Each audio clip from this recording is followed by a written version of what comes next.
He is sassy. Okay. All right, so my welcome to all of you. We're going to convene this meeting a little late, 8:36. This is the meeting for April 21st, 2022. We'll start the meeting with public comments if there are any.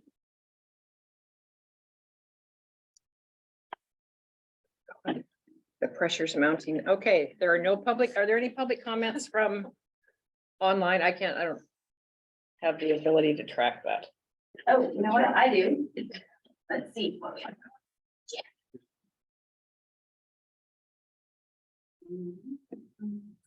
Nope, everyone says so great to see you.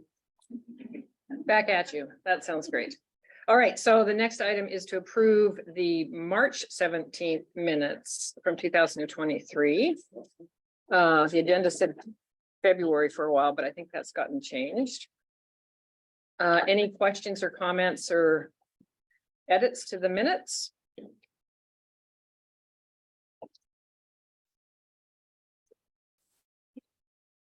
Okay, we're going to accept the minutes as submitted. That's a record right there. Next is Chair and Commissioner reports, Commissioners report. Any commissioners would like to make a statement, say a few words, have something to update us on?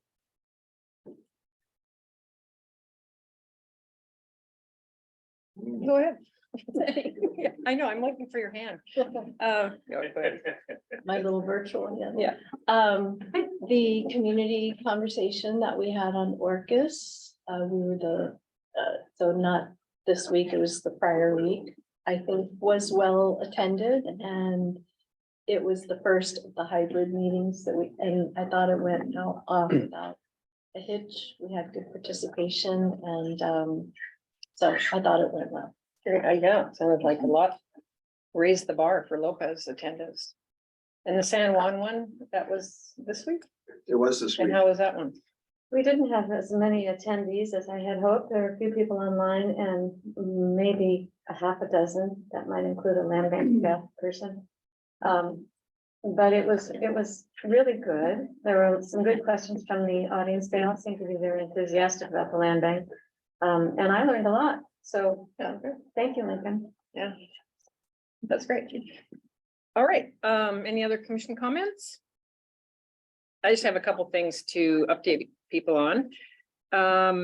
So I attended a small gathering with Christine and Mike Thomas and John Kane, who a lot of us haven't seen for a while, and Grant Carlton a couple weeks ago. And we were just the purpose really was to kind of get things going again we have a couple issues or topics that we're going to work on with county manager and council. One of them being finalizing an acquisition plan or procedure. Sandy did a flow chart months ago and we worked on some of that. They've taken that information and I think that's what Grant is working on. So that's going to come back for some work. Lincoln and I will participate, I think, in a group working on that before it comes here. You can correct me if I'm off base. The other thing, so acquisition procedure was one thing that came up a year or so ago. And then working on budgeting, keeping council or county manager informed on our budgeting process. A couple of years ago, we got down to the final approval date for the budget and some information or questions from the auditor came up and it was a little late in the game for us to make the change that they wanted. So there was some discussion that we would maybe sit down and talk about what would help that not to happen again. So that's working on some kind of a way as we start our budgeting work in July that there's information that needs to come from county manager or questions that can come to us before we've done all our work on our budget. So acquisition budgets. We talked briefly about the strategic planning process. We didn't really talk about that too much, but I think Mike Thomas maybe has gotten a hold of Lincoln. I'm not sure about including one of the county. We're all county staff, but including one of his administrative staff as part of that process team, along with commissioners and our staff and the public, et cetera. They just want someone there to hear and participate. And then the last thing, it was kind of a surprise to me, but fair enough. The 2024 ballot, our intent has been, our focus has been as a commission to get renewal on that ballot, the November one, and there is a request for more discussion on that from Mike Thomas, because the county has a number of different things that might be showing up on that ballot, as do other organizations. And I think there's a desire to sit down and talk about what all could possibly be happening related to that year. So I'm going to invite him to come in May to our May meeting so that we can have some discussion about how we can go about prioritizing. Everybody wants to be on the best ballot possible, but if we're all there, could be busy. So those are the topics we talked about: acquisition, budget, and the ballot. So those things will come back in the future, but that's what I did. And that's it. Any other questions? Okay, we're gonna hear from Preservation Trust. update. Mike has his hand up. Oh, Mike, oh, sorry, Mike, I gotta move this. That's no problem. Hey, I wondered if anybody attended the CWAC meeting yesterday? Water. And is there anything that we should know about from that meeting? Thanks. No, they wanted to talk a little bit more about the False Bay Creek situation. I had given them the meeting recording information where Doug did a presentation at the last commission meeting, and then the commission deliberated. So they had the ability to go through and review that. And I was just there to answer questions, and they were very supportive of the decision that was made. So I think it was, everything was great, honestly. They were all happy with the outcome. That's great to hear. Thanks, Lincoln. Hey, can I say something? This is Judy Meyer. I was there, I'm on CWAC, and I just want to say that we were really appreciative of Doug's presentation. It was fabulous. And the one thing that did come up is we would hope that there, in future meetings, we can have somebody from the land bank staff participate in the CWAC meetings when we're discussing relevant information. So looking forward to greater collaboration between the two groups. Thank you. Thank you. Okay, I don't see any other hands. Someone clarify, CWAC, an acronym for Clean Water Advisory Committee, so that people who Oh, don't right. know. Thank you, fair enough. Acronyms. So now we're gonna hear from the San Juan Preservation Trust. Kathleen. Good morning. Good morning. everybody. I'm Kathleen Lewis. For those of you who don't know me, I work in both conservation and stewardship at the San Juan Preservation Trust. Current projects going right now, of course, is our collaboration on the North Shore project on Orcas. I don't think the owl was able to pick you up. Yeah, maybe if you Closer to the owl. Move closer. There you are. You can sit next to Krista. I'll go next to Kristen. Yeah. Okay. That's the, we'll call that. Wow, this is the hot seat. You're the star. Okay, oh, I don't want to. Okay. Anyways, good morning, once again. I'm Kathleen Lewis, for anyone who didn't hear that, and we're currently working, obviously, with the land bank on the North Shore project. And members of the land bank staff met with myself and some of the SJPT folks, just talking about ways to improve communication and budgeting and timelines and everything. So I feel like we're off to a really great start. Got an opportunity to have some input on the draft interim management plan. We're currently, of course, awaiting the news of the governor's approval of the budget for the PSAR funding. And so depending on the outcome of that, things are looking good. But depending on the outcome of that, will kind of really greatly impact our fundraising timeline. And also potentially when we'll be closing on the conservation easement. The current cooperative agreement states that, we have through June 2025 to close. If the PSAR funding comes through, we'll be able to fast track that hopefully. But if it doesn't come through, we're probably going to need as much time as possible to raise privately that additional money. We are also actively fundraising on the Katy Mountain Addition property here on San Juan Island, and donations are starting to come in for that now. And that's going to start ramping up. You'll probably see more communications from the trust on that. And of course, we ask for help from our land bank friends to get the word out that we are raising money for that project to purchase the conservation easement on it. And if there's anyone who's interested in donating to, please send them our way. And then lastly, last weekend on Whidbey Island, some of you may have already heard about this, but there was an intertribal camas bake that was organized by Sam and Aaron from the Madrona Institute. Myself and Angela, our director, were there, as well as Doug and Eliza from the Land Bank, some folks from the Nature Conservancy. And it was a really, really remarkable experience. And we were so happy and honored to be just a part of it and bear witness to it. And just kind of is underscoring our desire to continue our long and hard work of fostering connections with the different tribes. And part of what's coming out of this is working with the Madrona Institute on, and seeking input for crafting of language in the conservation easement at the North Shore Preserve to allow for Indigenous access. Obviously, some of those first questions will be some of the things that I believe will be talked about today, which is what are they looking for and what do they want access for? So we're just really starting that listening tour right now. And I think that's all I have. Is there any questions?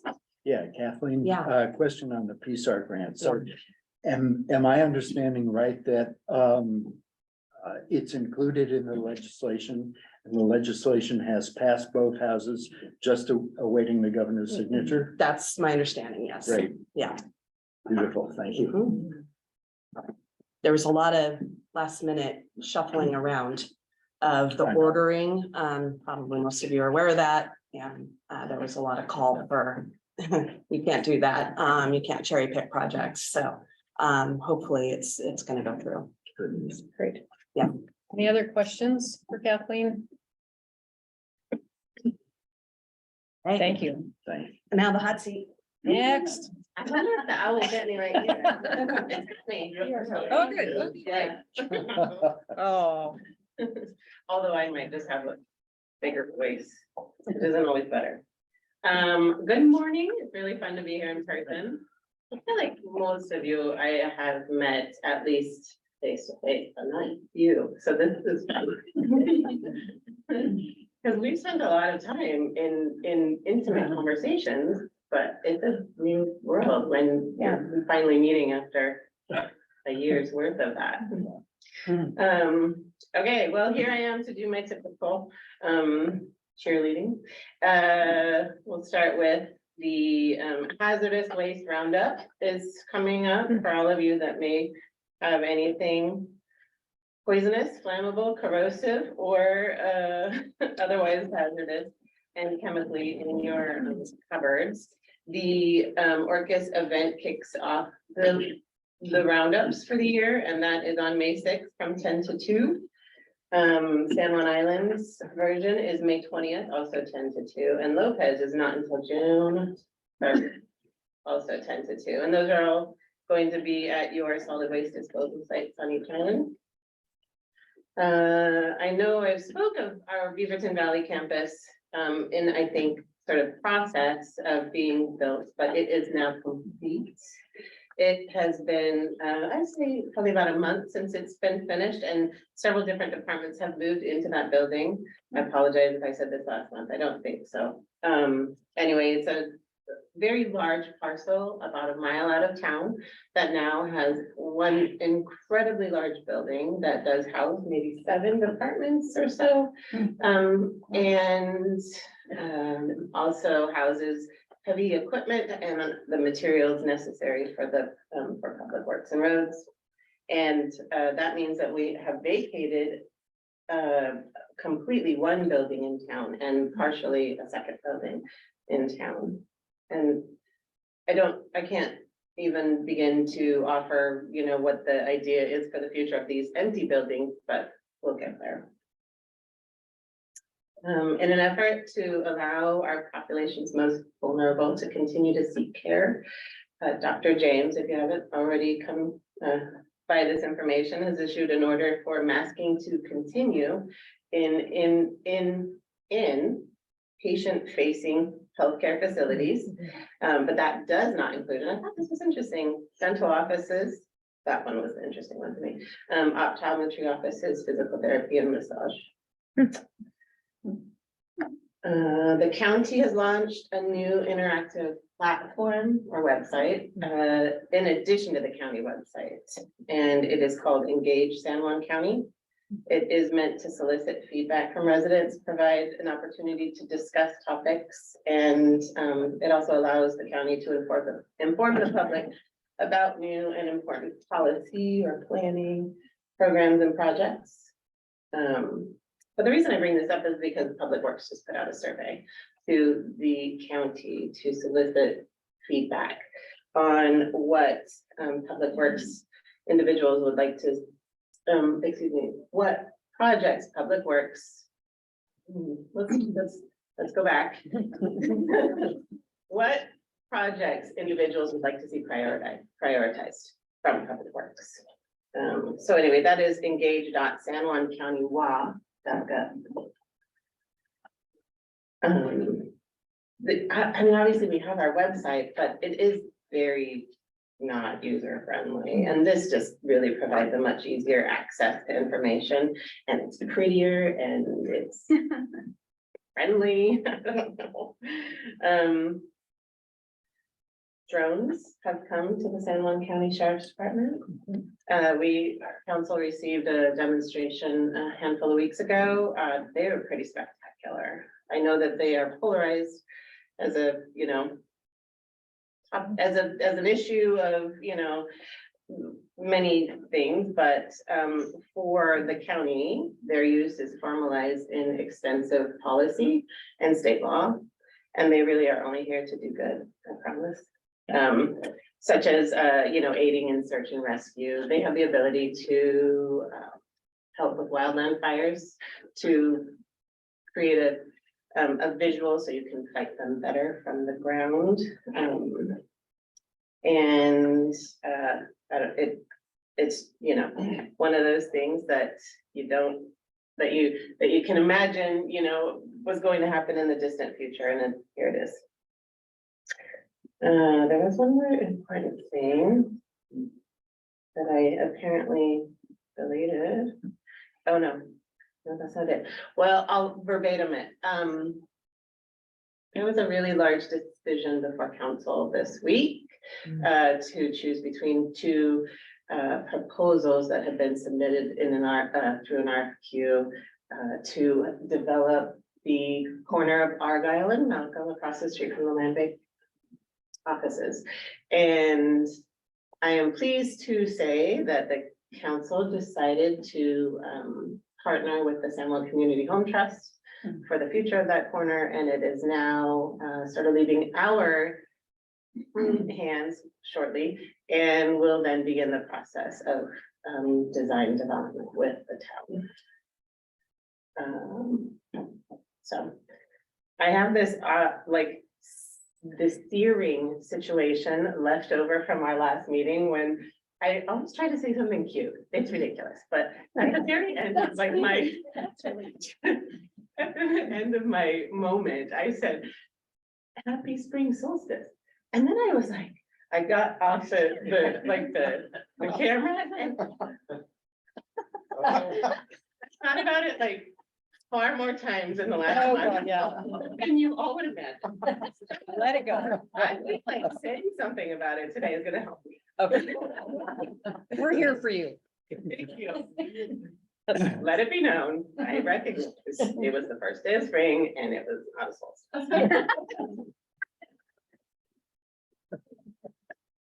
Oh, and lastly, I was not able to go to the community conversation because I was at a meeting for the impact as well.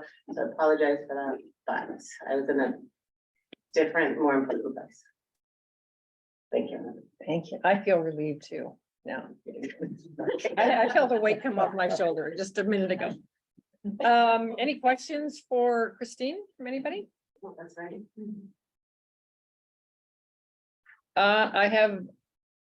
I would like to share our conversation about liaison versus representative. Mhm, Can I do that? a little bit? absolutely. So it's this meeting I talked about before when we all got together. The question came up about information traveling between the commission and to council or commission, ED and county manager, and I kept talking about the council liaison that we have, and Christine shared at that meeting that we looked up the definition of liaison, and that's not how you want to serve in this position. It isn't something that term I don't think is used anywhere. I think I've added it, we use it, but because a liaison is a two-way form of communication, someone that's taking information from one place and bringing it to another and vice versa. It's also a sauce thickening agent, but that doesn't really apply. But when we pulled up the definitions, it was like, oh, well, that's interesting. So because there is already a form of communication, you'll correct me, between our director and the county manager on one level. And her participation, this position's participation at our meetings is to bring information, general information from the council itself or the work that the council's done. So, because in my mind, I thought, oh, we have this freebie here sitting in the room that can go back and share. But it makes sense in some ways because being a three-person council, two of them make a meeting, so she can't really, that no one in this position can reach out to the other two to share information, because then you're starting to have serial meetings and whatnot. It gets complicated. But so this is more for my sense of relief. Now I am, in my mind, I'm changing this position from liaison to representative. So that I don't, and we don't have expectations that muddy the water between our director and county manager and what the magic they do. And then how we interact with council. So that was it was a very productive discussion that we had. It was, yeah. And that's not to say that I am not interested in the deep, conversations or the important conversations. I have them with all of you all the time. It's just that I can't represent council here. And there is no platform that I go to with council where we all talk about our representative roles, because I do this times 12 and they do, and so on. So I think that honing in on what you just did is really appropriate and true to what the role really is. Okay. Thank you. Yeah, thank you. No, it was great. Anything else to do with the update? No questions? Looking for hands up. Okay, Aaron is going to give us our quarterly financial report.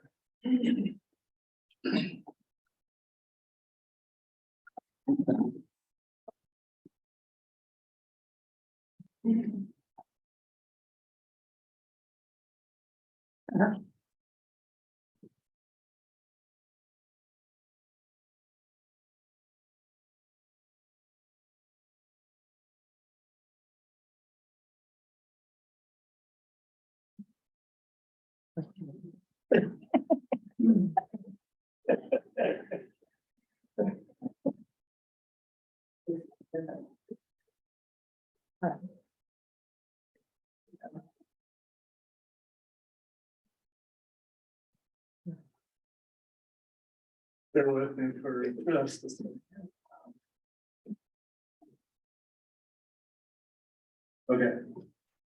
Well, after over 2 years now, this is the first time I've seen a few of you that, you know, I came into this job working with, so very nice to see all of you. As well as the first time being in this room and not really having a very good situation. with my stand. So if you're all good with me just sitting in the corner here. Nobody puts in. Yeah, put the finance guy in the corner. So Mike Pickett and I had a discussion early this year, you know, after 2 years of being on the job and really seeing how the ebbs and flows of the land bank and stewardship and getting to know a little bit more every single day, really got the time to soak in why things are done the way they're done, financially, operationally, and felt like this was a good opportunity, especially to have the opportunity to work with Mike Pickett and kind of restructure a little bit how we the format of these quarterly financial reports and what, you know, is most important at this time that he views and we view as important information to share on the quarter. So over the course of the year, there might be some tweaks and some adjustments to what you see here. So just bear with me over the next couple months and the rest of this year. And the information that we've seen, of course, is also open to feedback from all commission and staff and public of what, you know, really what everyone wants to see quarterly. So this is the first little adjustment. We've decided to focus a little bit more in on just cash and liabilities for the conservation area fund. And then when we get down to the portion where we touch on revenue and expenditures, more focused on the impact on the current budget as opposed to prior periods and things like that. So that's kind of my preamble to this quarterly financial report. So first off, what we're going to look at here is the conservation area fund. As requested by the commission, I did include the funds explanation, and I hope that everyone has that, and I hope that was a help over the last month or two and might help guide you a little bit throughout this process. The numbers here reflected in the budget are from the second amended 2023 budget, which was approved by council on November 29th, 2022.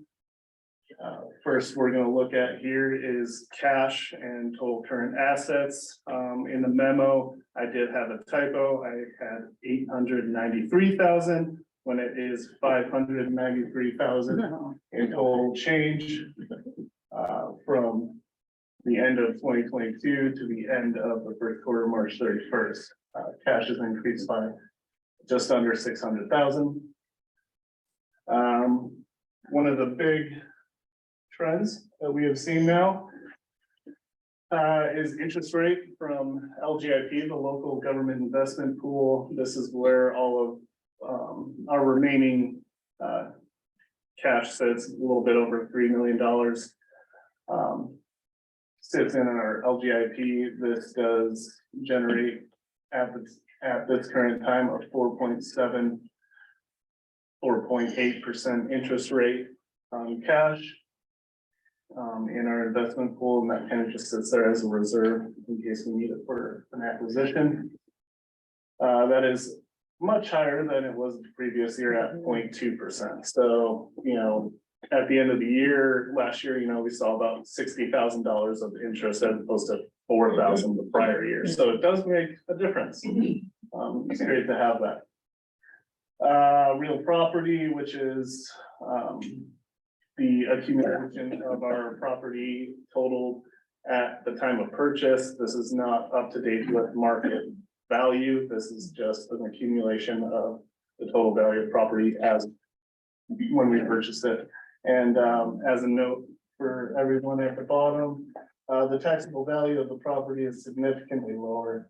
The impact on your taxes document that Lincoln works on and updates frequently we'll give you that information. We will now move into the revenue and expenditures for Conservation Area Fund. Push on that first. The 1% real estate excise tax that funds the Conservation Area Fund and the Land Bank. For the first quarter totaled $847,000. This is 21% of the 2023 budget. There is a little chart up in the corner that kind of shows the previous 3 years and the trend.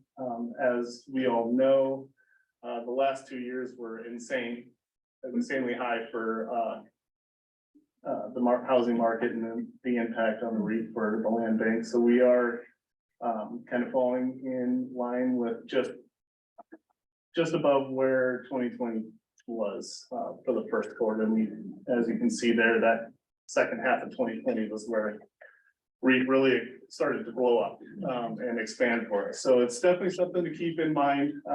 You know, being at 21% at this point, first quarter of the year, that's not a worry yet. Our budget is 4 million. We do know that second and third quarter are significantly or tend to be higher than first and fourth quarter. So it's something to keep an eye on. You know, we are on that line where typically we've been significantly over our budgeted amount of 4 million, but we could be closer to that number this year, which is okay because that's what we budgeted. There's something to point out. So the local government investment pool, LGIP investment earnings for the first quarter was $41,000. So that's significantly higher than had been in the past. Conservation buyer program. This is another term for property sales. This includes the San Juan Preservation Trust, Lopez Hill conservation easement. This sale was completed in March for $354,000. It's a great project, great sale, and congratulations to both Land Bank and Preservation Trust on that. First quarter transfer to stewardship site enhancement. That was also made in March for $618,000. This is just our yearly budgeted operations for stewardship transfer made quarterly. And then administration expenditures. Sorry, the admin cost for the land bank is at 6%. That's typically always highest in the first quarter. We haven't, we don't have a lot of REIT in there, which, you know, really drives up our revenue because it's expenditures divided by revenue. Gives us our administration costs where we are required to be under 10%.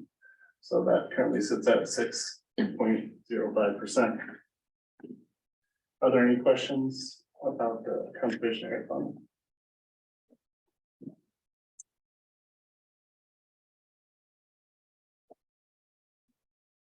Okay, moving on to the stewardship management fund. Again, not as many no liabilities really with the stewardship management fund. This is really just set up for operations and property management maintenance based on the transfers from the conservation area fund. Cash has increased by 303,000 from the end of 2022. So total current assets and cash, including the endowment, sit at 4.58 million.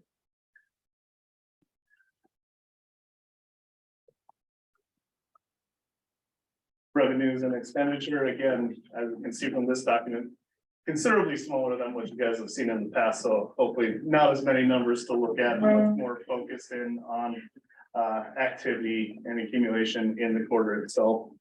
The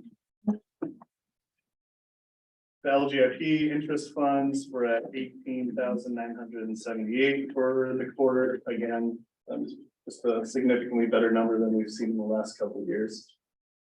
First quarter site enhancement transfer is shown as revenue there. Again, that was for March.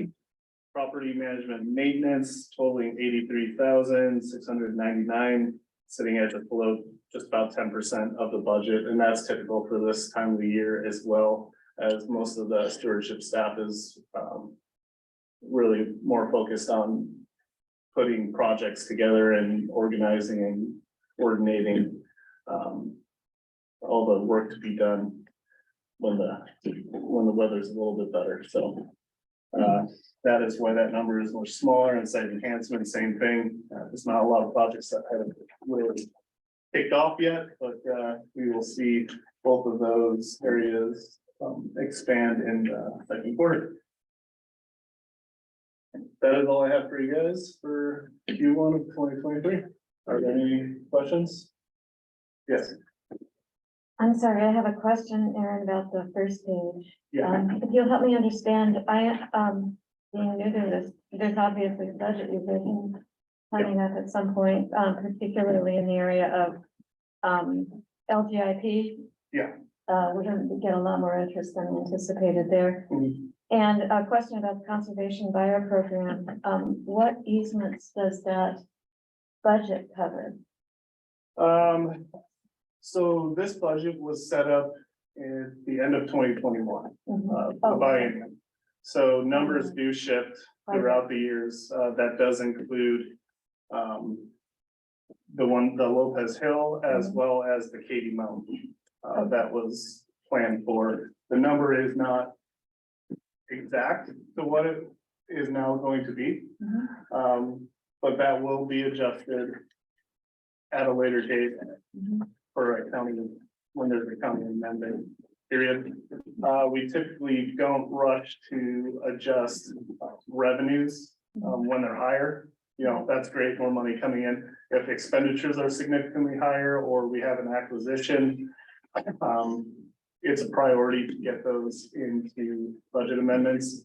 But when there hasn't been a lot of activity and the only changes have been on the revenue side, it's not a priority to go through the whole process of the amendment and public hearing for a slight revenue increase. So we'll usually hold off to jump on board with the council or with the county's amendment process when we have more significant adjustments to make, typically from the expenditure side. My last question has to do with bonds. Yeah. And I was interested in the term, when they will be fully repaid. So we have 3 bonds right now. 2 of them will be completed and paid off by 2026. And then there is the largest bond, which goes out to 2036. And that's the Conservation Futures bond that was for Turtle. Yeah. Thank you.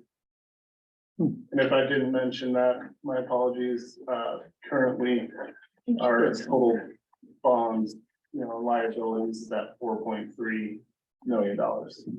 So I'm sorry, I didn't mention that one. That's kind of important. So that's where we sit right now with that. Any other So questions? no more questions. Great. Okay, Good job. thank you. I love the explanation of funds, having this all the time. Great. That's really great. The new format of the report condensed a lot easier to read. Yeah, So I was thinking about with that one. Okay, director's report. Yes, I've got a couple of things to go over in acquisition realm. Do you want this up yet, or should I? That's not be great. sharing? Yeah, that's great. The first one, both of these are in San Juan. This is not a good news item. We have been attempting to purchase this property for quite some time. And I thought we were getting there, but unfortunately, this property, the Hauschka property, which as you can see is adjacent to Mount Grant Preserve. While we had money ready to go to purchase this. It wasn't, we would have needed to put it into a budget. We did secure grant funding also for this. However, the lawsuit, which was brought by the neighbors to the south over access to the property, has continued, and who knows how long it's going to go. So the property owners basically came to the conclusion that even though they wanted to sell this property for conservation, they didn't have enough time left in their lives to see that lawsuit through, and they entered into a contract with someone who is proposing to develop the property. So that's where we are with it. That could fall apart at some point. We don't know. But we'll see what happens from here. Not great news, unfortunately. So we can go on. Oh, so the impression is that they have another buyer who doesn't have a condition that the lawsuit be resolved before they purchase. Is that- It's kind of unclear. That was how they presented it to me, that they had a buyer who was willing to buy it without that condition in place. However, there's a comment at the end of the email I got, which is, well, if they can't come to some resolution on it, they might walk away from the purchase. So that implies that, in fact, there is a condition. So we'll see. They're supposed to wrap this up by the end of May. But it's not looking good. Okay. So do we leave it in the budget for now, or? I don't see any reason to Not- pull it. yeah. If it doesn't happen, it doesn't happen. We'll deal with it in the annual budget. Can you go back to the slide? Can you describe where the contested access is? Is it the main one to Grant Preserve? No, Not Grant Preserve, or is it through another?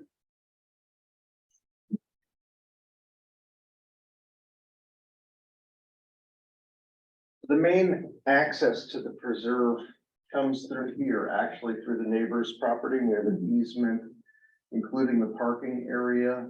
And that allows you to get to this part of the preserve. We're actually not allowed to use this easement to access this part of the preserve, which is off the plat. That was a result of going through a legal process. For this property, their access is Prohaska Road, which comes up from the south here. And that is a public road. The lawsuit is challenging the validity of the public road and frankly, the access period for the Hauschkas to their property. How long's the road been there? The road was declared in 1895. The basis of the suit is that over the first 5 years, the road was not actually developed, and therefore they're claiming that it reverted back to ownership of the property on underlying property.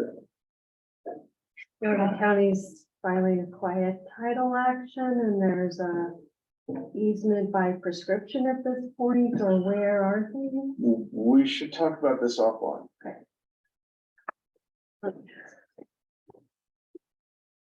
Okay, All right, next one. So this is. Sorry.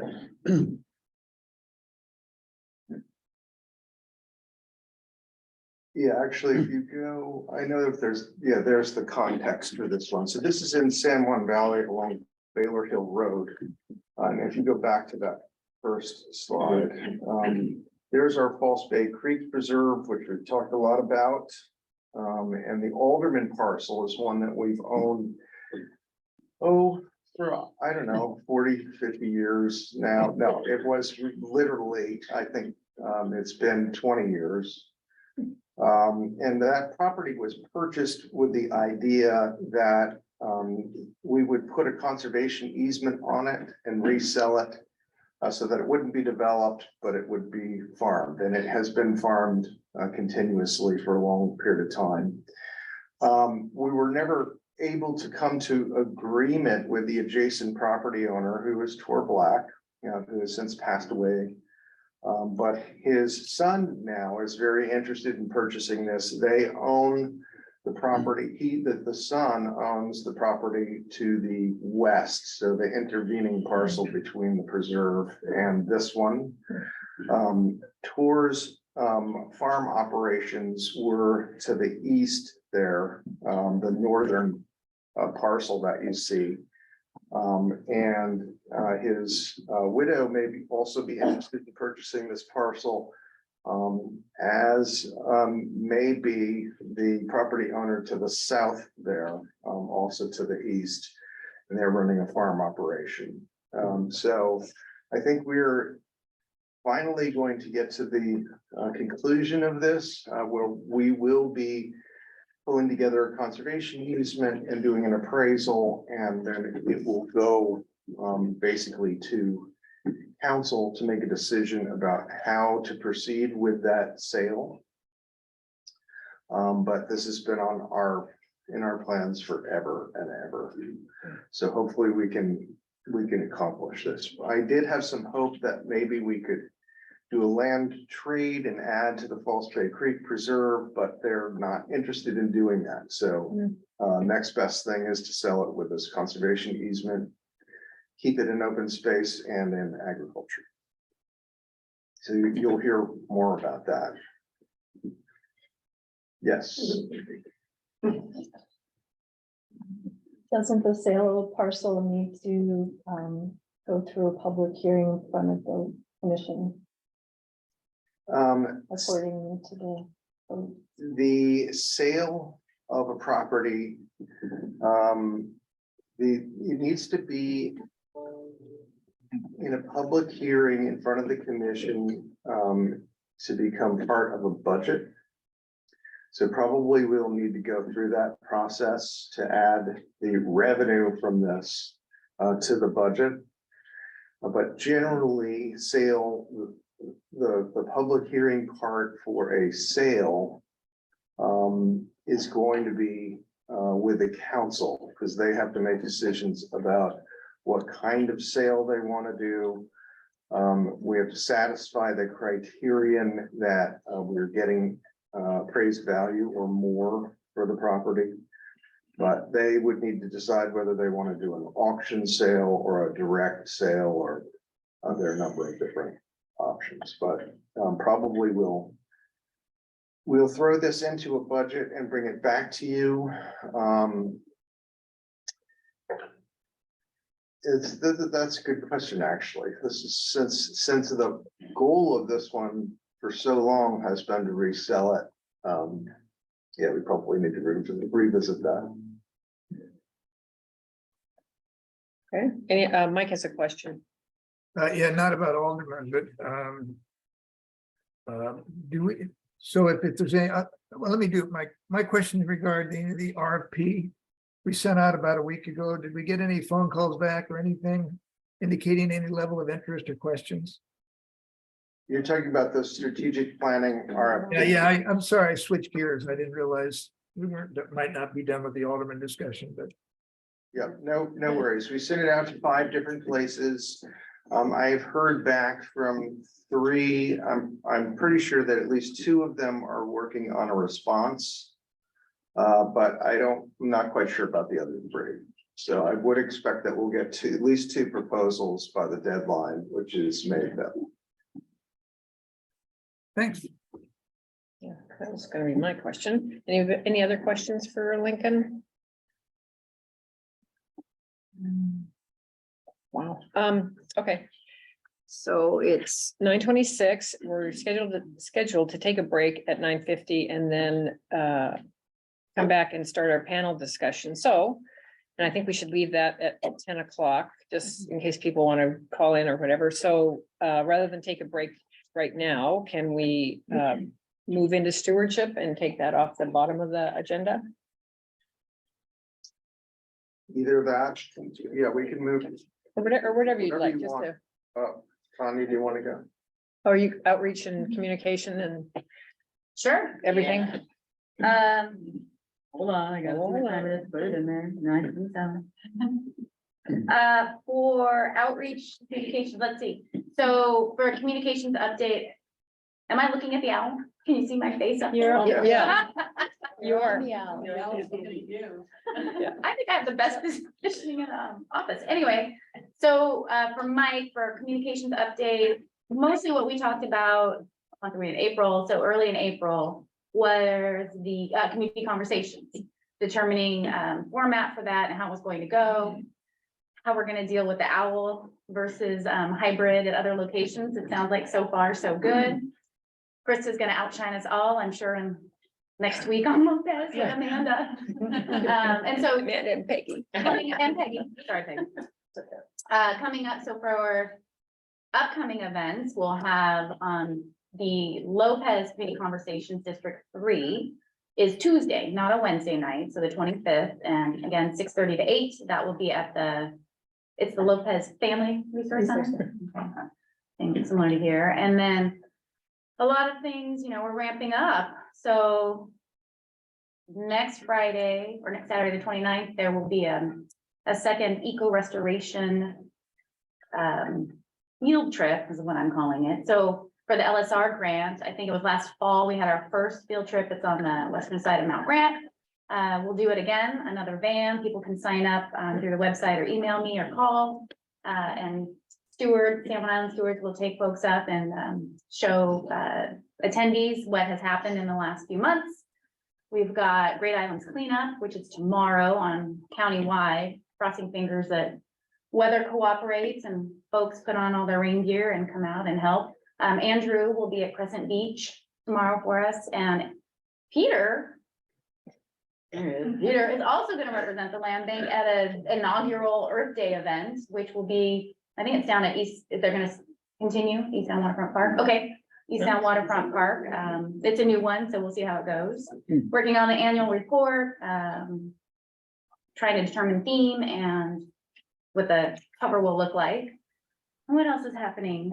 We've got the island or the Lawn Be Gone, which Eliza will host at the Kane Street at the Friday Harbor office on May 1st. It'll be really interesting. I think we've had a lot of, over the years anyway, a lot of questions about people wanting to take their lawn and turn it into a meadow. So this is, if you haven't seen it already, since you're all here today, if you walk by the land bank office, directionally, I have no idea what side it's on. I'm gonna say the south side. The south is that way. It's over there. It's over there, but over there.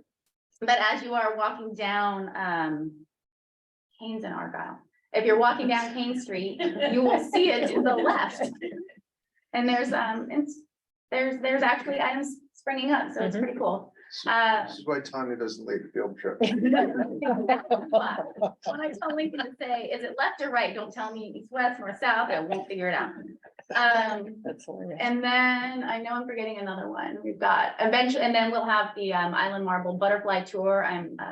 That's coming up in May, and I have another van for that, and that'll be an afternoon around the south end. And I think that's everything.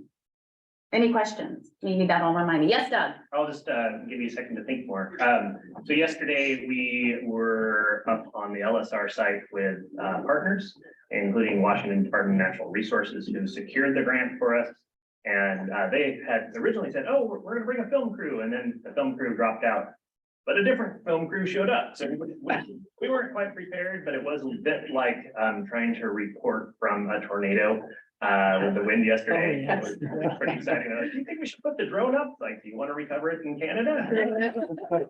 But I don't know really what that material is going to be generated for. We were interviewed and asked some funny questions, and so we'll get you in touch. Yeah.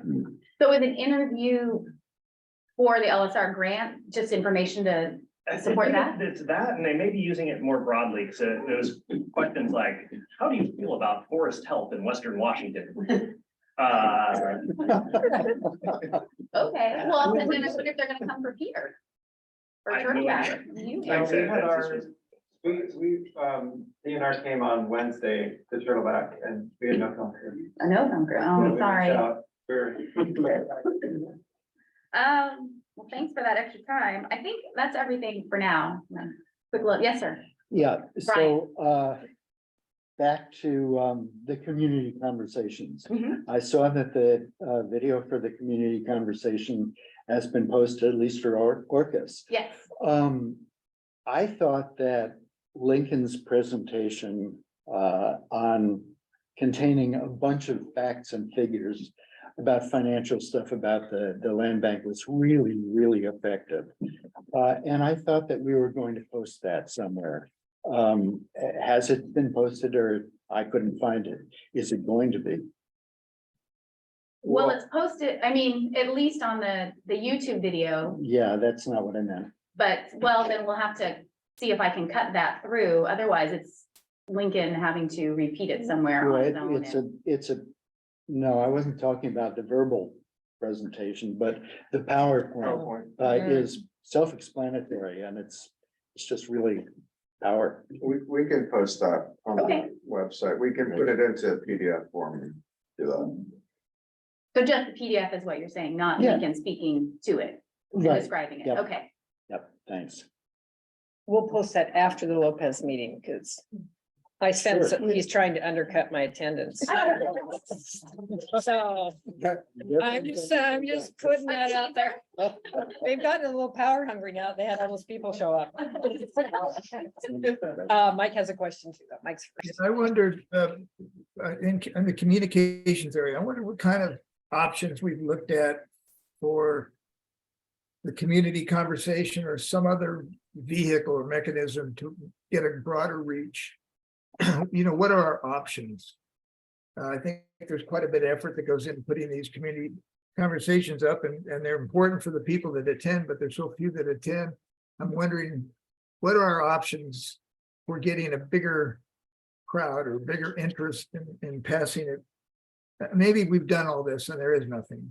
But I wonder if maybe next month we can report back on the thinking that's been done and the options that are being considered and the like.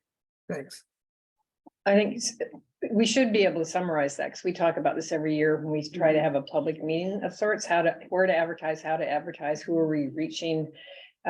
So we can present what we've done, and then we just don't have a way to measure our success yet in those areas. Sandy?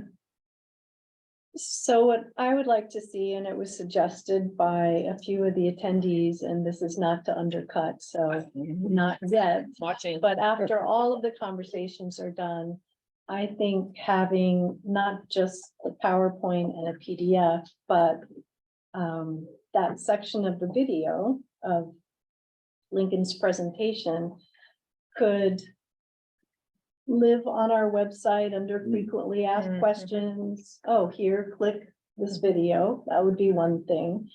But part of, I think, what Mike is saying is having things live on the website and accessible on the county website. That's passive. How do we actively Mhm. push forward Mhm. to get the message out? And so a press release when the community conversations are done, even though we put it out there that it was gonna happen, it could go out and say, was, suggested by several attendees that this presentation was really good, fact myth busting or whatever. And now it's available. You can click here. Even if you can't edit it, Tanya, you could link to the video and say it starts at, minute 3 and say that it's a 15-minute presentation, whatever the length of time people want to know what the length is before they click on a link and start. No, that's a investing great time. idea. We have never done a post. So I now that we have the video and these presentations we've always had the video, I guess, but the live hybrid one. So yeah, that's a great idea. Is Lincoln gonna be giving the same presentation next week at Lopez? So Very could at that point it be separately filmed so that you don't have to worry about cutting it? By then, this will be his third attempt, Well, he won't be live Oh, in Lopez. that's Yeah. right. And honestly, I don't have a problem putting it into a general format. I've already given it twice. You're getting better all the time. Right. Good. Maybe. We'll borrow that film crew that was That's right. on T-Back or Mountain Grant. So no, that's great feedback, actually. I really like the idea of it being under frequently asked questions tab. I think that's a good idea. I have also redone our frequently asked questions, updated and added some to that, so that will be coming around to you all to take a look at. Okay. We have a couple more minutes. So what I think we don't have enough time to talk about North Shore. We should wait and do that after lunch, the interim management plan.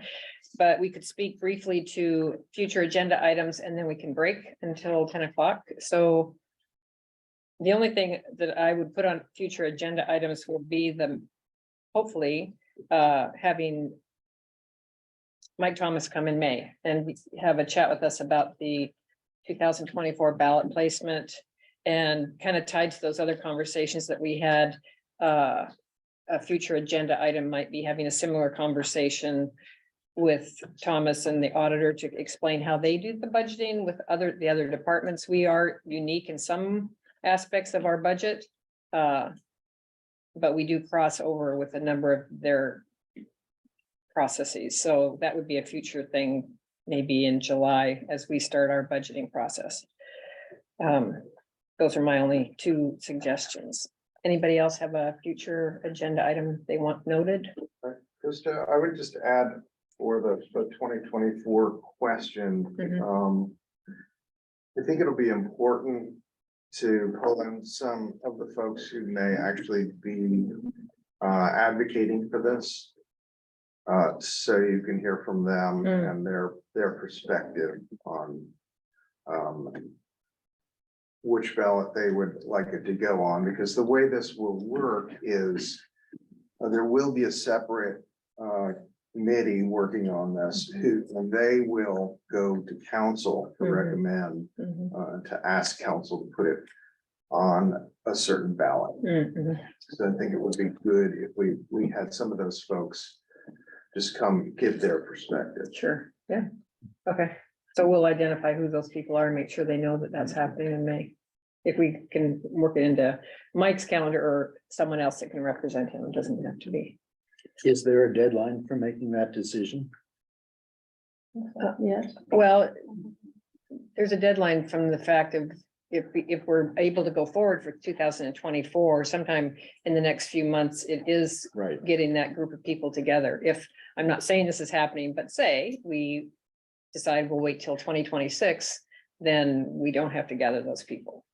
So it is kind of some kind of a conversation around it happening next year is important to have soon. So that we know where we're how we're proceeding.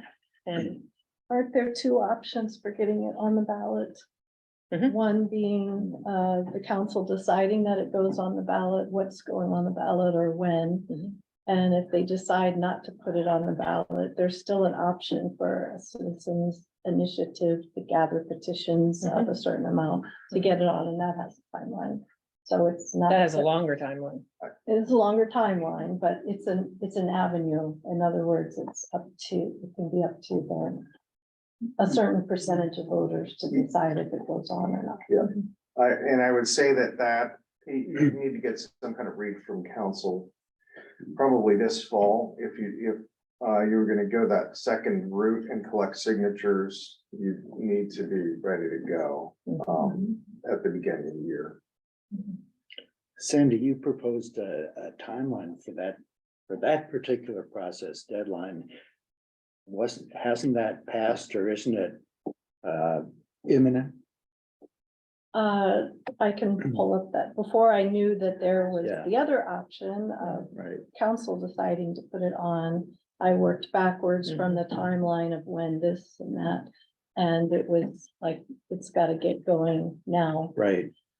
So it would be important to know and get this straightened out, to know if it is, if council, I know that council isn't reporting, but we do need to know if we have buy-in for council agreeing to put it on the ballot for 2024 or not, so that we know what we're doing. Yeah, we would hope though that council would endorse that, because that's a much shorter and simpler process. We would hope, but this is somewhat of a surprise Yeah. because Mike is.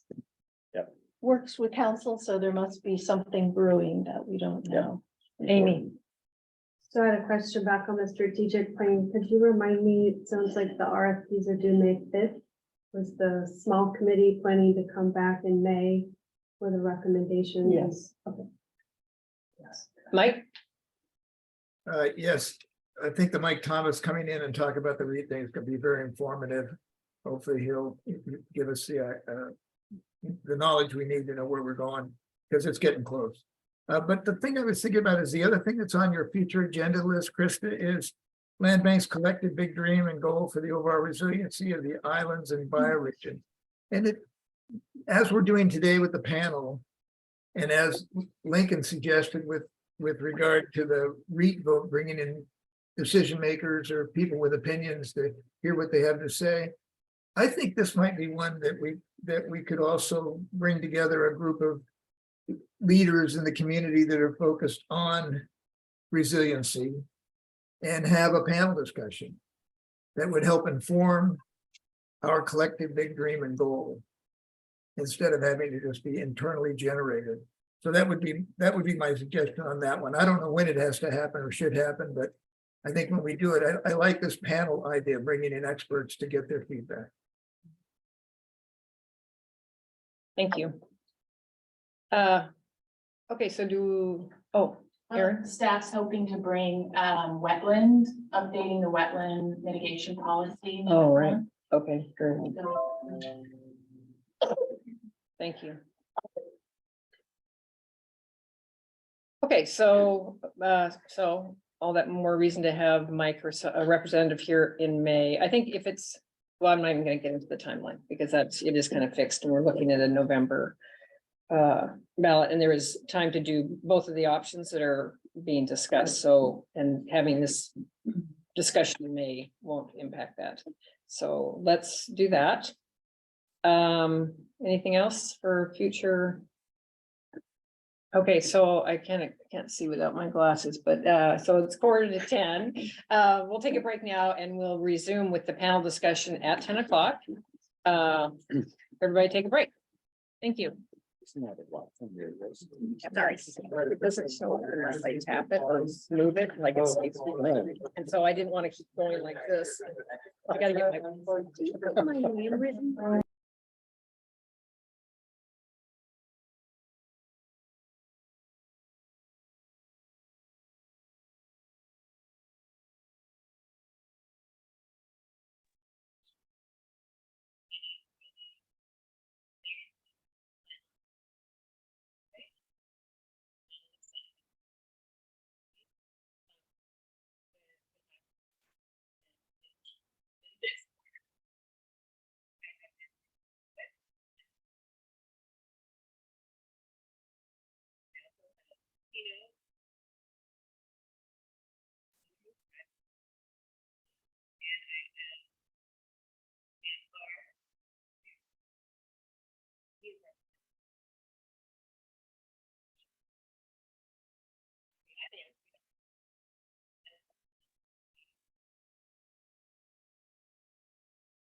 Nope, Al.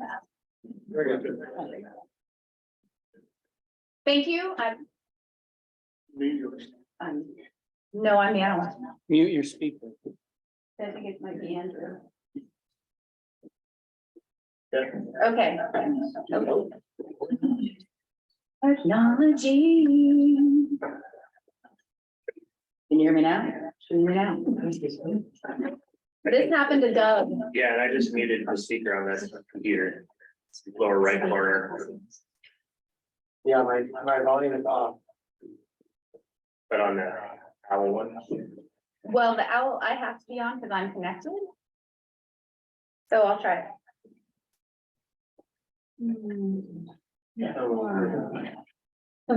is what happens when we futz with things. Oh. Okay, so online members restored. Thank you, and please go on. So I'll just echo the Christine's words, thank you very much for making the journey here today. It's a really big deal to travel to us to start this dialogue and conversation. We were asked earlier, like, how did this come to pass? And this really began, I think, a couple of years ago with conversations, and certainly about a year ago, together with Kai Hoffman-Pearls with the Conservation District. He's been doing with the Island Conservation Corps, a class in treaty rights and natural resource sort of implications and management. And I think through that, we started having some conversations about how to bring that back for some discussion and dialogue with the land bank.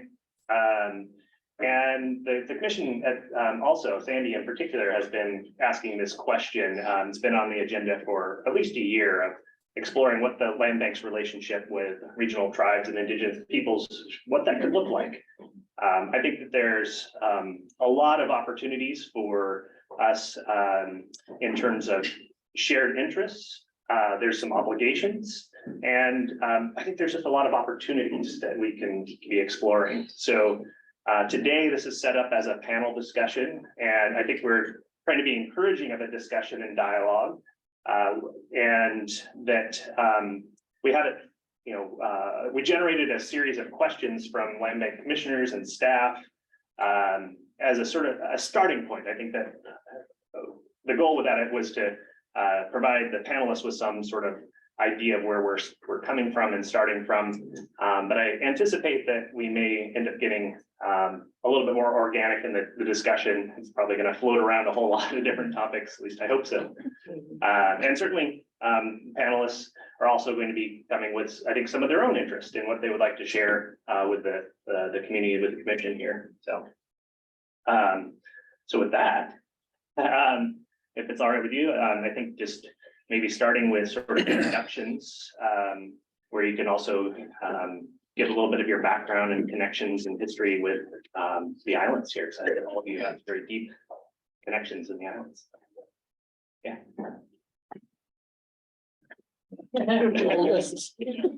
Right. Yeah, okay, Tino Villaluz, Swinomish Indian Tribal Community. I think, come here and I think I'll preface my my presence here today with a bit of maybe an apology, but more of a cautionary statement. And don't take things personal, that I will be open and frank with everybody. That's just the way I am. Indian since '74. That's when I was brought into this. My connection to these islands is I actually was brought into the islands at a very young age. We used to spend a lot of time in these waters, probably from the early single digits on is when the fishing era was very prevalent. We had a lot more abundant salmon runs. Cut my teeth and was raised on these waters. It was interesting walking up the street on how much has changed. The last time I was here was probably 1990. Because that was, I took a little 25-year break and had a different career, but I've now returned to the water. I don't know, I walk life with shouldering the responsibility of 10,000 years of conservation, right? And I think the Swinomish people, we always say, and I actually get this from one of my dear friends, we were nomadic people. We were from Whitecap to Whitecap. And I owe that to Patty Gobin, and who's here with us. It's something I was heard, but somehow when she reiterated it, it really has stuck with me for the past several years. And it's, like I said, it's an old teaching that's been around a long time.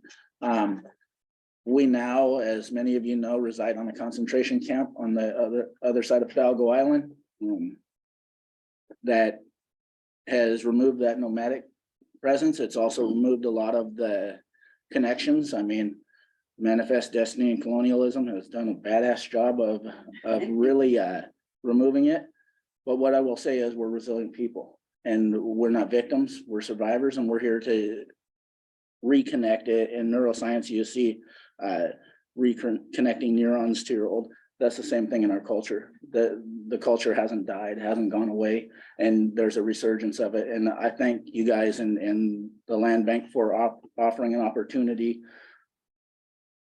and a platform to reconnect some of those past cultures and traditions. So like I said, if I offend somebody, I apologize. It's not personal, but there's a lot of history and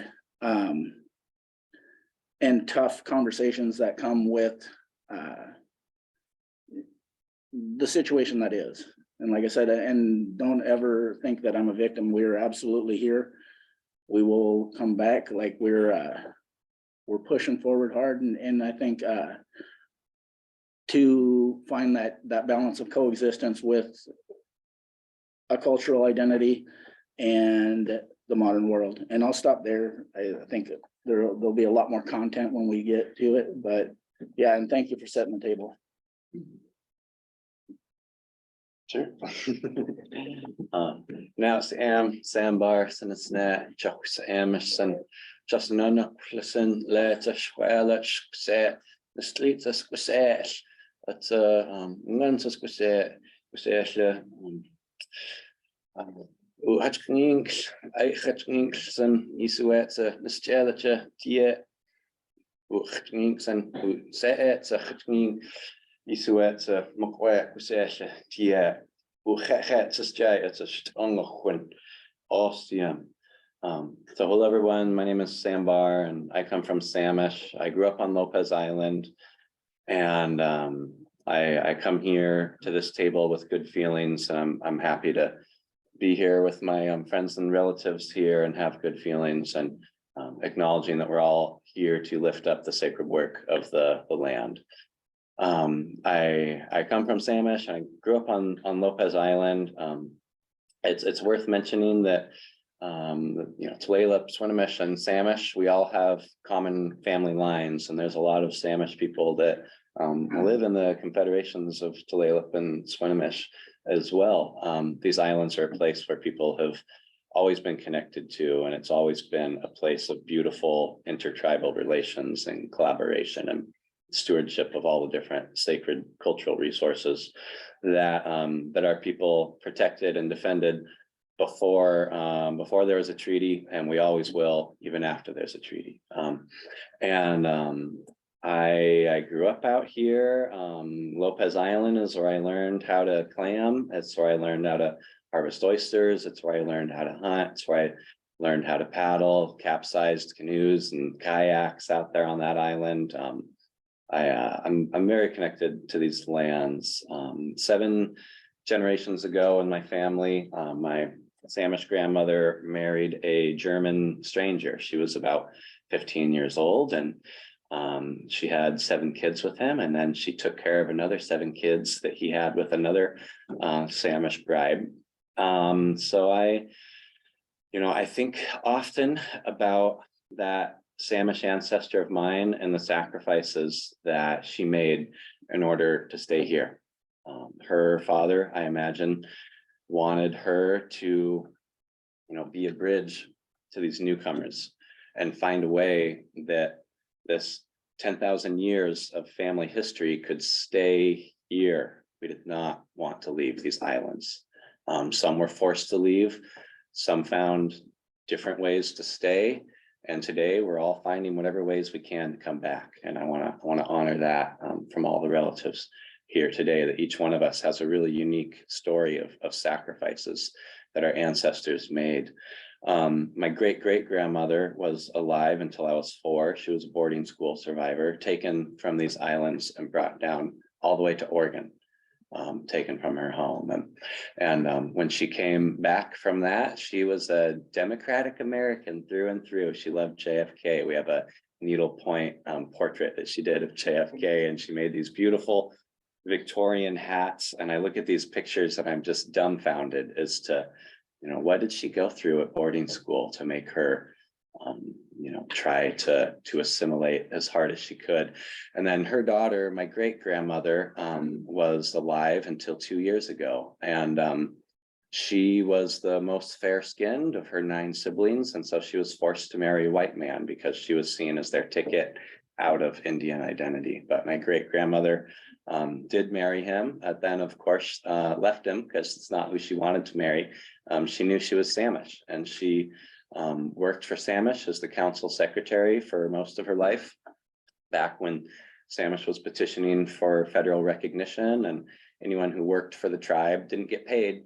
They actually had to pay to keep their offices open to establish that continuous connection to the government. And that's another sacrifice that I'm thankful to another one of my Samish grandmothers that she made, just knowing that we've always been here and finding whatever ways they could to make sure that our family stayed here. And so I'm thankful to carry that tradition on and wear whatever hat I have to try to foster the promotion of the beauty of our Coast Salish culture and the presence of the people. And to do that with open arms to all of our relatives. I'm a Samish tribal member. I'm the chairperson of the Samish Language Committee. I'm a canoe skipper, both for the Samish canoe family and the Stillaguamish canoe family. I work for Stillaguamish as a tribal historic preservation officer. And then I'm also the program director for the Coast Salish Youth Stewardship Corps, which is the most intertribal collaborative of the hats I wear. And so that's the hat that I'm officially wearing today. But I like to say that all my hats point in the same direction, and who I really work for is the ancestors and the future descendants of the people of this place. Both. Gratitude was a kingdom teach that Pilal Chad the Flayla or Wolves the Hope Chad Wolves Capabs was Alvin. And Dyke Chad has it was God a sport Chad.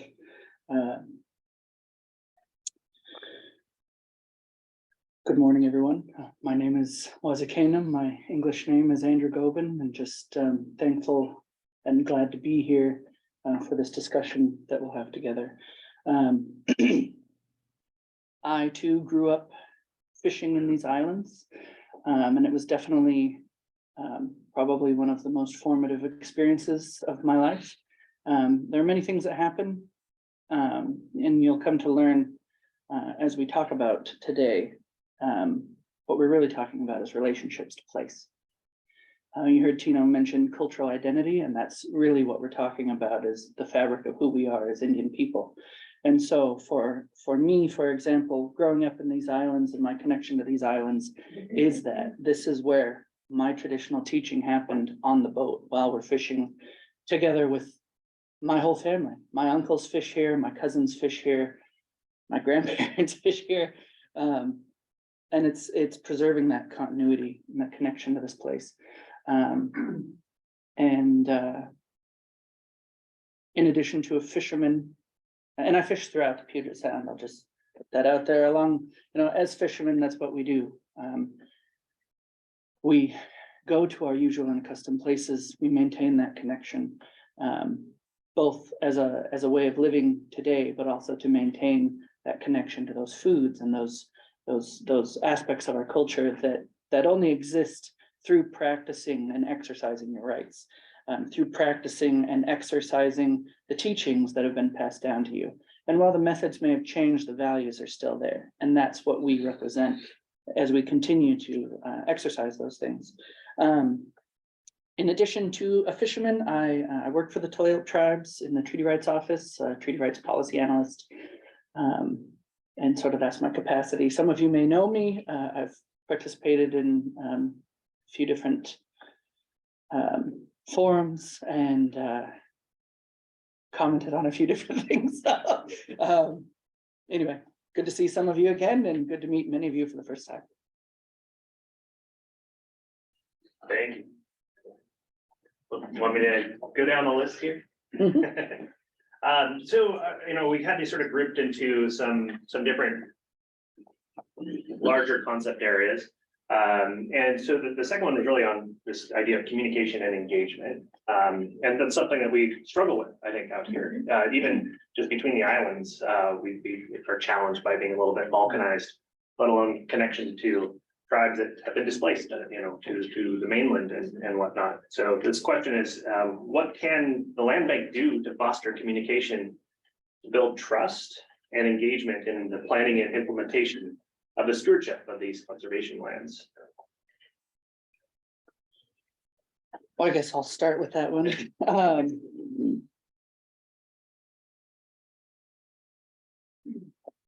So to build relationships and to build trust, I think this is an important first step, is setting the table and inviting the tribes to talk about the history of this place, but also things that have been omitted over time.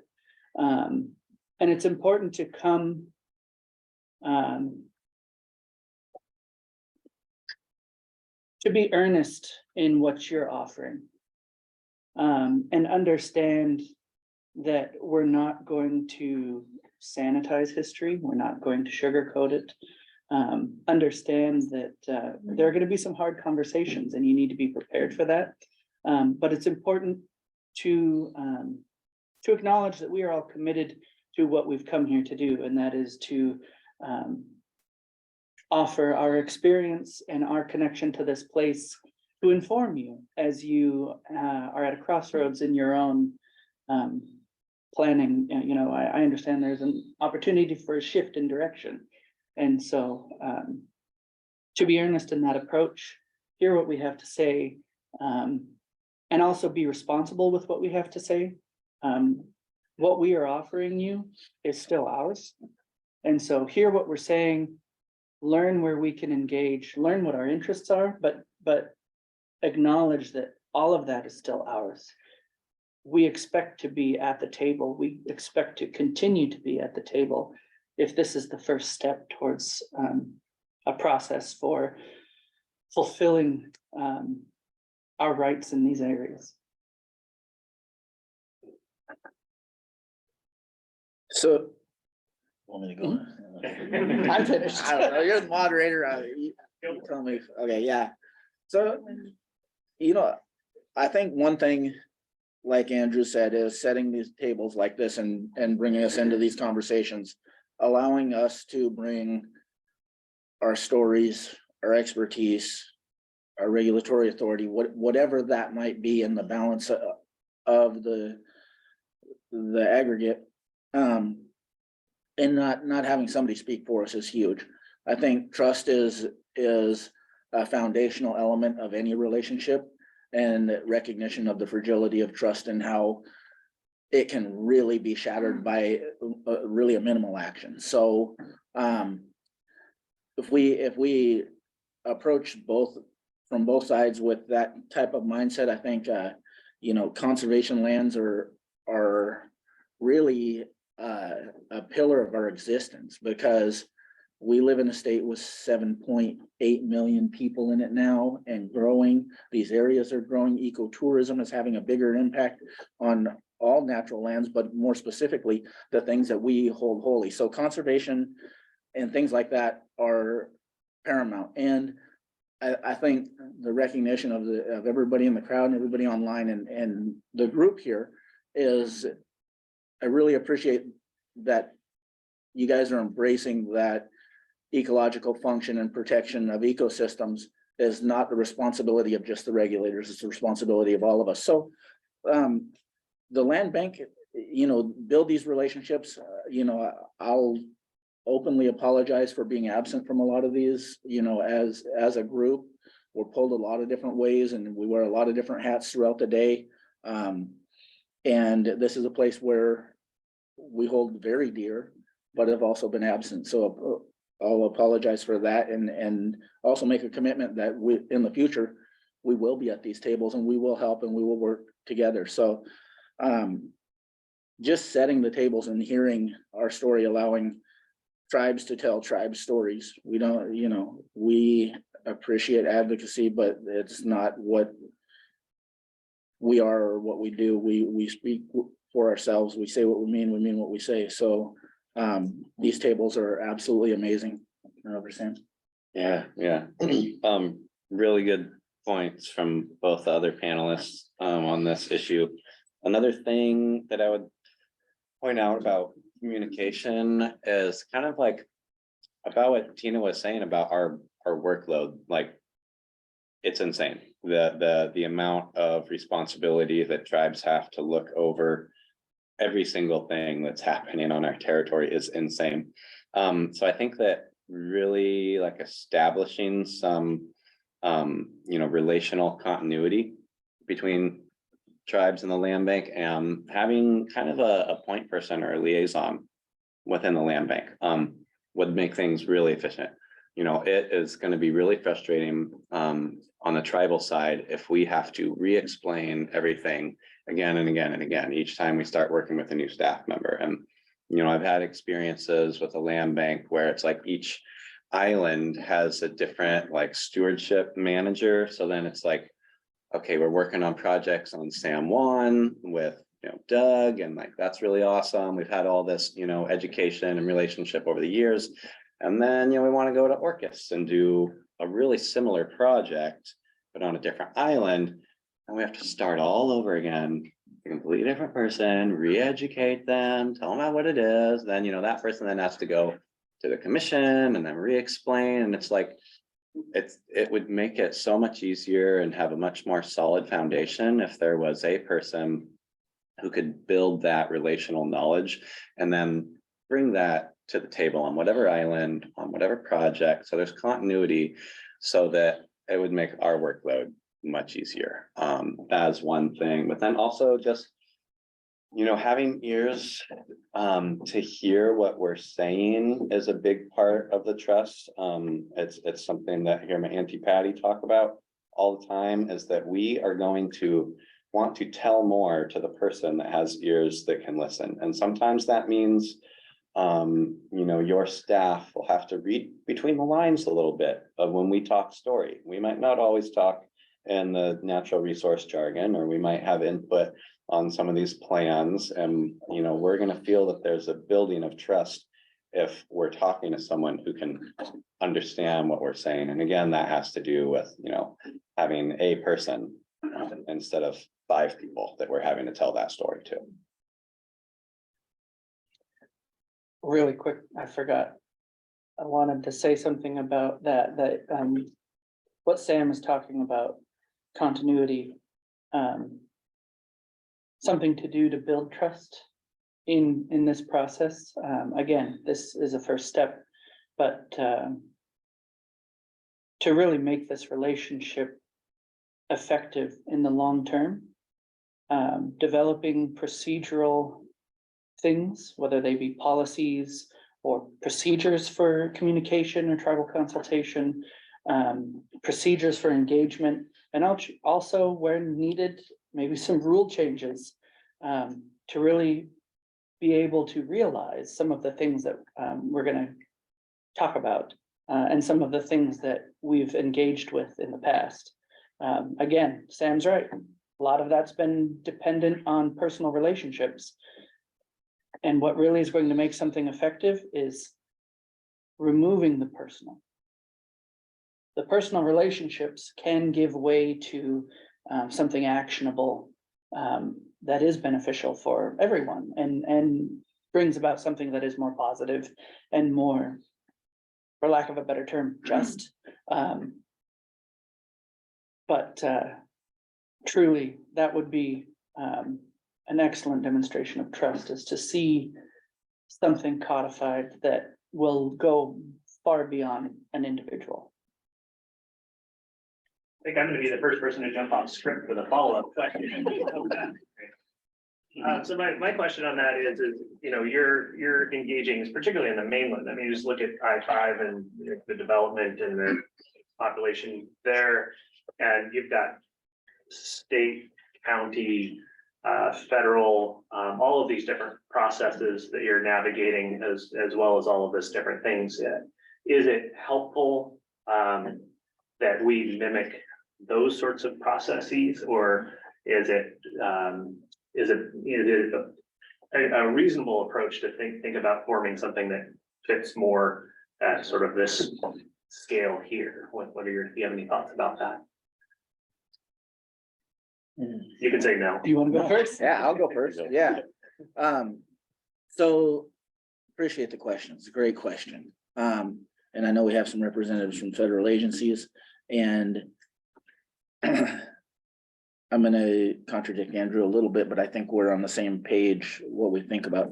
So procedures and processes, they're two separate things, right? Processes create procedures, and oftentimes engagement, all of that is procedural. It is not tangible. So to mimic the processes that are procedural and only have checkboxes, really fall short. And then it circles back to what both of my colleagues here said, and that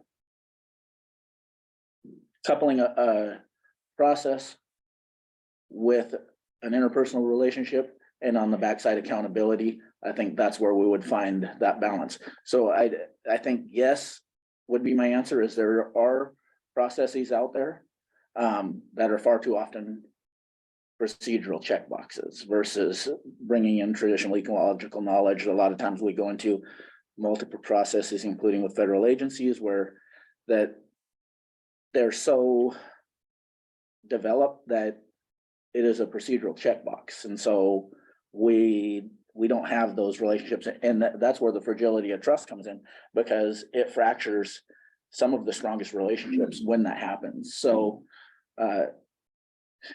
the other thing is the opportunity to engage early in processes is so paramount to build that foundation of trust. So I do think there is some excellent frameworks to work from in terms of current processes with more federal, because it seems like, and I applaud you for taking these steps. So it seems like we have a decent relationship with the federal government. They have their processes. We get down to the state government, we start to stray in different ways. We start to cite case law. We start to do, all these different pathways that lead us astray. We get down to the municipal governments, it's even further, right? Oak Harbor dug up our burial grounds, and then months later call us and, hey, we got, so there's a disconnected, and this is where, so I think basing it off of the federal processes are the most robust, and then taking that and coupling it with both what my colleague said and making it personal. I think there's a sweet spot there to get to where I think we want to be. I would follow up and say that I agree. I think there are existing frameworks to build from. But the key part there is that we would like to be at the table along the way. Situations like this where, again, there appears to be a shift happening at the land bank. And so having this dialogue early and identifying certain things is a key component of that. But don't let it end here, for an example. And I don't want to murky the water, but Park Service is in the room, so I'm going to use them as an example. For the American Camp Visitor Center, we had ongoing, consistent meetings about the development of that. And many tribes were involved in that, and all of those tribes, we convened, was it bi-weekly? I think it was bi-weekly. It was painful. It was, and it was a huge undertaking, and we were fortunate to have the capacity to do that. But what we ended up with was something that,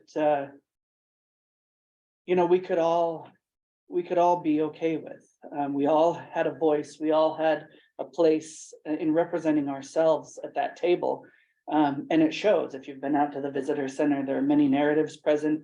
There's representation from different tribes present. No one is taking more than any other. And it really represents the nature of this place. Because many of our families came to this place through various times of the year. Some of our families from various tribes also maintained permanent homes here. This was their family villages. And it's those relationships that connect us to this place. Honoring that in these practices is what we're talking about. Having a seat at the table, you know, it goes beyond consultation and having an active part in the decision-making process. I mean, you as the decision makers ultimately have that. And that brings us back to trust that and accountability, that you're offering this space to engage and you know, as the decision makers, you get to decide then how you're going to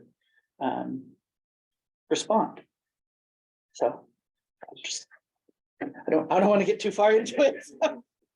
Yeah, I'll quickly jump in there too and just, you know, raise my hands up to the National Park staff. That was a awesome consultation and it's a really great example. I often tell people that if you want to know how to do consultation, talk to Joe at National Parks. They did a really good job at forming a relationship. And I think we all felt like we could really depend on them to listen to us and to take action on what we say. And we could say, if we don't like something, then that was okay. And we could say that we did like something, and that was welcome too. I think that's a really great example.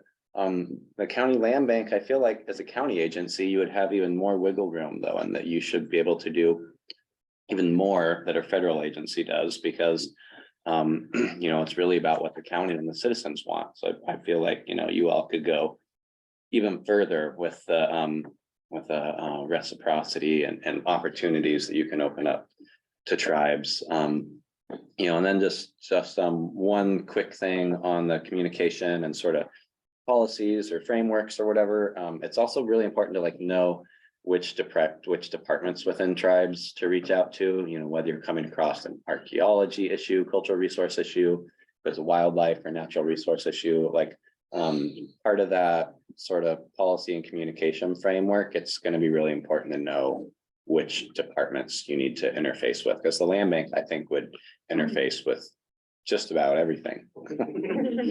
Yeah. I just want to add a little bit more. I said the federal processes is one we could definitely build off of. I think I need to caveat that with saying in a modern era, because the federal processes so often have been top-down communication. And no disrespect to any of our chairmen or chair people, and I think that top level communication has to continue, but building listservs that include people that are actually subject matter experts or, you know, employed by the tribe to do this type of work, because often what happens is our chairman will get, you know, sometimes dozens of letters in a day, right? And then the priority doesn't, you know, if one's a hot button topic, you know, this might be the most important thing in my world, but I might not get it until the process is well on its way. So modernizing that and having an inclusive system of communication versus just simply a top down. I mean, and it's not, like I said, I don't want to discount any of that. We do need that government to government type of communication and maintain that. And my understanding is that that will be a little bit different from each tribe, right? Absolutely. Each one's gonna operate Yes. a little differently. And that's where building the listservs, building those communications, networking. And then usually, like, especially when it gets down to like a staff level, like myself and Andrew,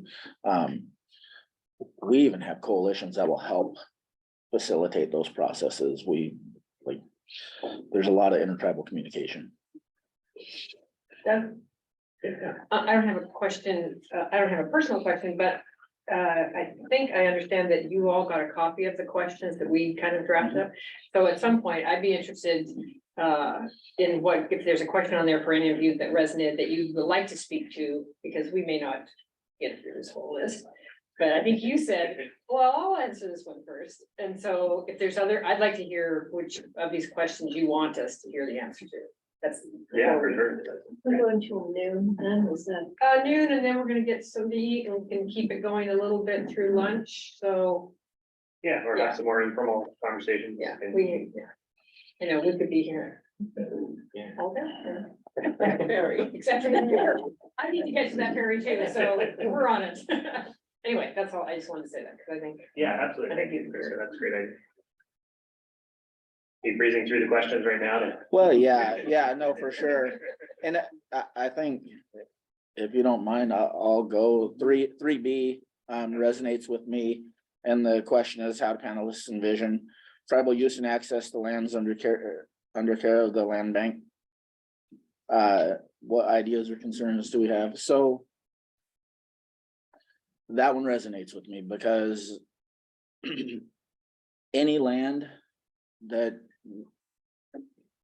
I have a relationship with, I'm a harvester, right? Like through and through. So conservation is key versus preservation. And I know that that's often a tough balance to reach because multiple user groups, equity, all of the things that come in. But for me, when we get, like, we're literally fighting for every inch to harvest different first foods, different things. So it's really important to keep that at the forefront, at least initially. I'm also a pragmatic realist that know that there's a time for preservation, there's time for where we have to scale back everything. And that if we can at least have a very real and true conversation about that, knowing that my people didn't look at things in glass cases. We're part of the land. I don't even like museums. It's this relationship with the ecosystem that we hold so in such high regard. Like I said, that said, when there's a time where that there's an absolute no and it needs to be a no, we know that we live and work in a real world. So yeah, I'm a consumptive user, harvester, and have that relationship with the land. And often, and some of my colleagues, we work really closely on this, that doesn't mesh well with ecotourism or recreation. So it's a really delicate balance, especially because many residents have that same type of relationship. They love the land, they want, so it's a balance. But like I said, that's something that question resonated with me since, so. Yeah, don't know. I'll jump on that one too, because that's a really big one. There's a lot of different things in there. I think, one of the biggest things that people can do, to encourage tribes to come back and be a part of this landscape again is just remove barriers, make space, and tribes will take it from there. That's really all you have to do. You just have to remove barriers, any barrier, take it down, make sure there's space for us to come, and then we will know what to do from there, for the large part when it comes to cultural practice and access and stuff like that. And so, I think that means like, providing funding for us to get out here, making sure that when you take ownership of new parcels of land, that there's cultural practice allowed within the management for that. And that's one thing that I've been seeing a lot lately, is that a lot of these sort of land conservation grants really have this, what I think is an outdated view of what a natural landscape looks like. In the San Juan Islands, there's no such thing as a natural landscape. Like 90 to 100% of the lands out here have always been tended by people for 10,000 years. This is a giant garden. There's no wild landscape. And a lot of times I think these conservation grants and easements are for about preserving these wild landscapes. And then, so, you know, there's no room for us to come in there and do cultural practice because your funding has a hook in it that says people aren't supposed to harvest. You're not supposed to be taking down trees or plants or anything like that. And so I think that it's really important to have those cultural easements written in to every single property. You all don't know exactly what resources are out there that we're going to want to use. So I would say just remove the barrier on every single property that you can. You know, another barrier to take down is just making sure that, you know, many tribal groups can come out here, both, you know, tribal government, official government admin groups can come out here. Also, there's a lot of tribal cultural nonprofits that are popping up as people are reclaiming their culture, not necessarily under the umbrella of a tribal government, but just under, you know, a different kind of familial kind of culture. And so making room for non-governmental tribal organizations as well. And, you know, really, you know, it's another, you know, it's a tricky landscape out here politically that there's so many tribes. And I think it's really the land bank's obligation to be as impartial as possible. Stay out of tribal government politics. It's your responsibility to reach out equitably to each tribe. And reaching out does not mean a single email. It means really try to reach out, try to make that connection. Eventually, I think that, you know, it'll be apparent, the ones that are really, really invested, the ones that show up like us all here at this table and many others. But at that first step, you really have to extend that invitation to every single group and be as equitable as you can. And then, you know, I think that as people do start coming here, and depending on how many tribes you get that are really interested and invested and doing practice. You know, I think the real thing to manage about, you know, intertribal use then, and making sure things don't get contentious is really like managing harvests and having some kind of monitoring program, you know, so that we're not over harvesting in one area, and we're not, you know, having, you know, individual harvest groups bumping into each other if we're going out there. But that's kind of like a whole other big topic is how to then manage that harvest if you do start having multiple tribes really wanting to engage. You know, and part of that is going to be allowing tribes the right to self-determination. You know, tribes that say that they have ancestry out here, I think you need to allow them the right to determine that they have ancestry out here for sure. There are people that would travel from all over. The fire management practices that have been traditionally here on the islands are very, very similar to the traditional fire practices on the east side of the mountains. I firmly believe that there were fire keepers transferring knowledge from both sides of the Cascades. And so if someone from the east side of the mountains comes out here and wants to do some cultural practice, they have family stories that they have ancestry out here, I would believe them and I would make space for them to do something out here too. It's not your role to keep tribes out. Do not be exclusionary.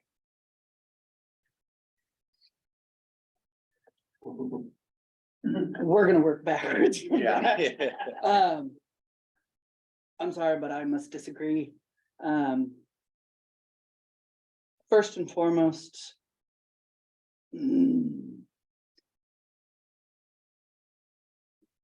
what is it that you hope to achieve through this? What is the land bank responsible for? You're managing for conservation and protection, but for whose benefit? Tino's right. Our largest degrading thing and largest combative thing that we engage with presently is recreation and ecotourism. So if you manage for recreation, you manage for conservation. For the ecotourism, tribes receive none of that benefit. We don't get the money from the tourism industry, we don't get the money from the recreation, and we continue to be excluded from places where we actually have rights. For those tribes that are treaty tribes, there is an existing right. The article of the treaty is to be able to hunt and gather on all open and unclaimed land, which includes public lands. It does not say federal land, it does not say state land. All open and unclaimed land. Any government-owned land is public, which means that we have rights there. That needs to be accounted for. It needs to be recognized. This is where I start to disagree. Let me continue that point though. There are other statutes as well for cultural use and cultural gathering by recognized tribes. Yes, there needs to be space for that as well, in tandem with that. And so for the tying into this question of 3B, tribal use and access is just that. It should be unfettered, and I do agree with Sam, it should not be exclusionary.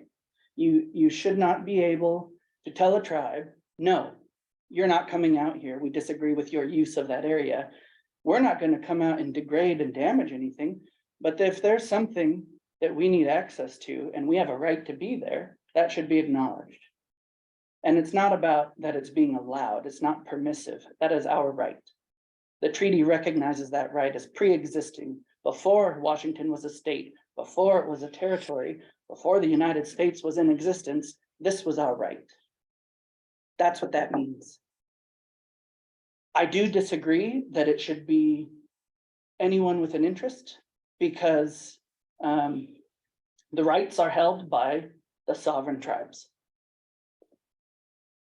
Whether that be treaty tribe or non-treaty tribe, through statute or what have you, they hold the right.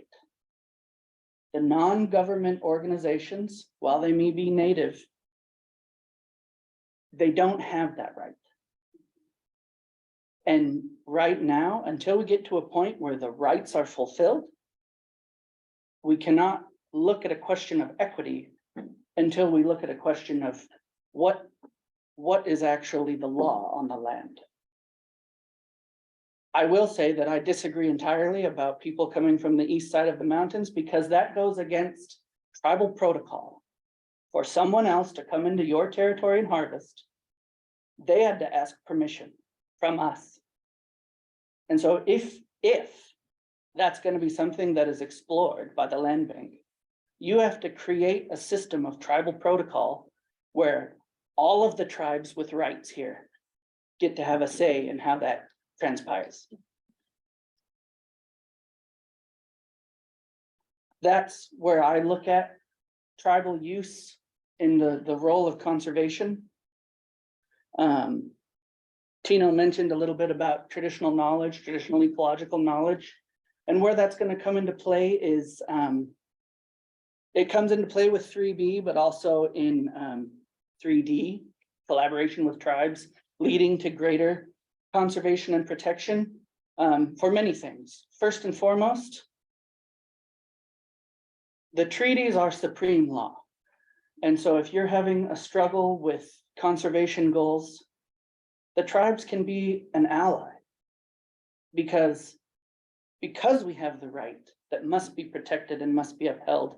We can be an ally in securing conservation and protection for lands that you wish to remain undeveloped. Furthermore, greater conservation should include the things that existed here. Tino's right, we are a part of the landscape. Harvesting here was an act of stewardship. Harvesting here was an act of cultivation. I agree with Sam, these should be characterized as gardens, because they were specifically managed and cultivated for the things that sustained us as a people. And through that, we have many different land management practices that are born out of traditional knowledge, that are preserved in traditional knowledge. And we would be more than happy to see those practices return to the landscape. For many reasons. One, they promote the health of those ecosystems and those plants that do sustain us as a people. But they also provide that opportunity again to go beyond the tangible. We're not just talking about the plants and we're not talking about the act of harvesting them. When you have that holistic approach of not just the harvest, but the stewardship and cultivation and conservation through your traditional practices, you are reconnecting through generations and preserving traditional knowledge and passing it down, because the elders bring the youth and everyone in between, able-bodied, what have you, to carry out the work. The elders might hold the knowledge, the older people that aren't elders yet might be the laborers, and the young people are watching and playing and engaging and being taught. And sometimes being corrected, don't do that, that's not what we're doing here. All of that has value, and all of that's what's possible. When we talk about our rights to go and return and harvest, that's what we're talking about. It's who we are. And just that, I suppose the key takeaway there is that, you know, the greatest contributor to conservation is our ability to be present in the land once again, and to have our practices return to the landscape.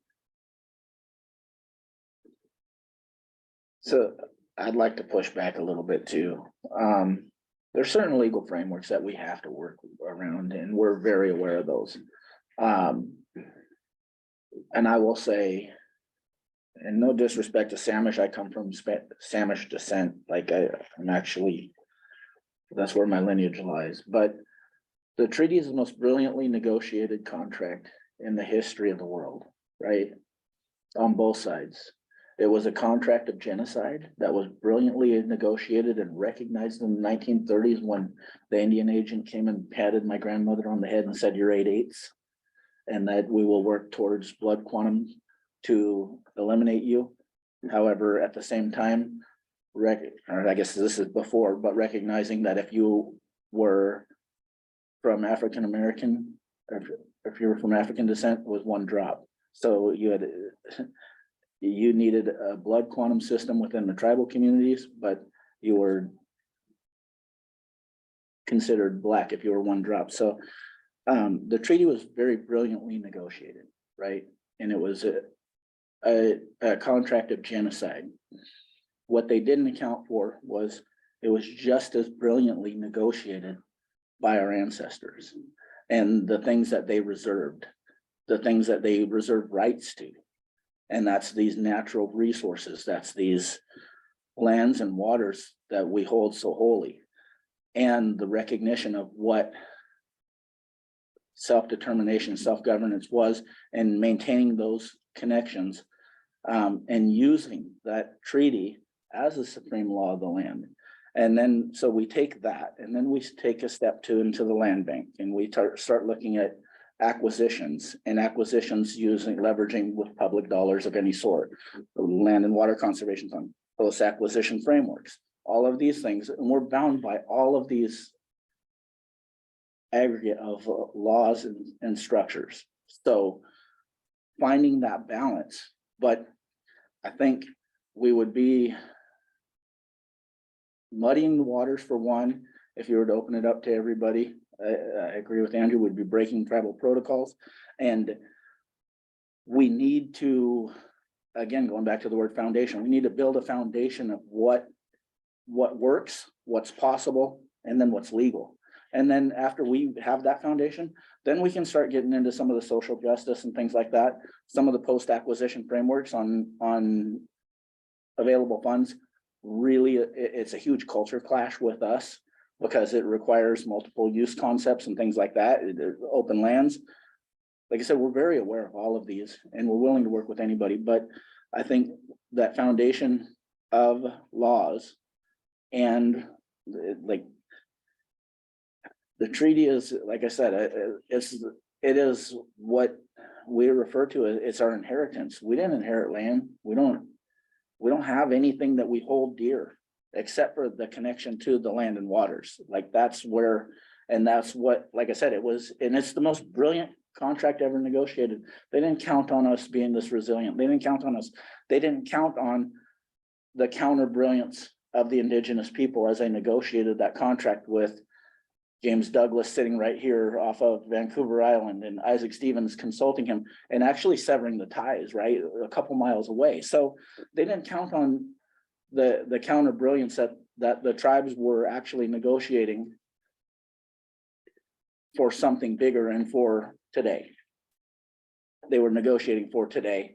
They were visionaries, they were things. So, but that goes back to a legal binding framework that, like I said, that it's what I have. It's what I have to hand down. That's the thing. So, and it's no disrespect to any other tribe. Like I said, I just think we have to be aware of what's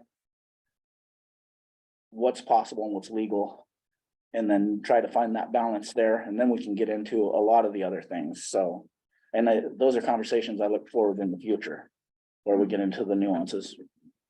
Yeah, I was thinking this might be a really good place to just see if there are any questions and follow up with that, since that interest is pretty big.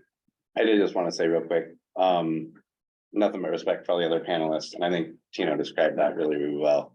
And that is really important for those official relationships to happen first, definitely the establishment of trust and, yeah, totally. And I guess when I mentioned the east side, I definitely in my mind was thinking like as guest or shared relations, not just coming over here and having free reign. But, just wanted to clarify that.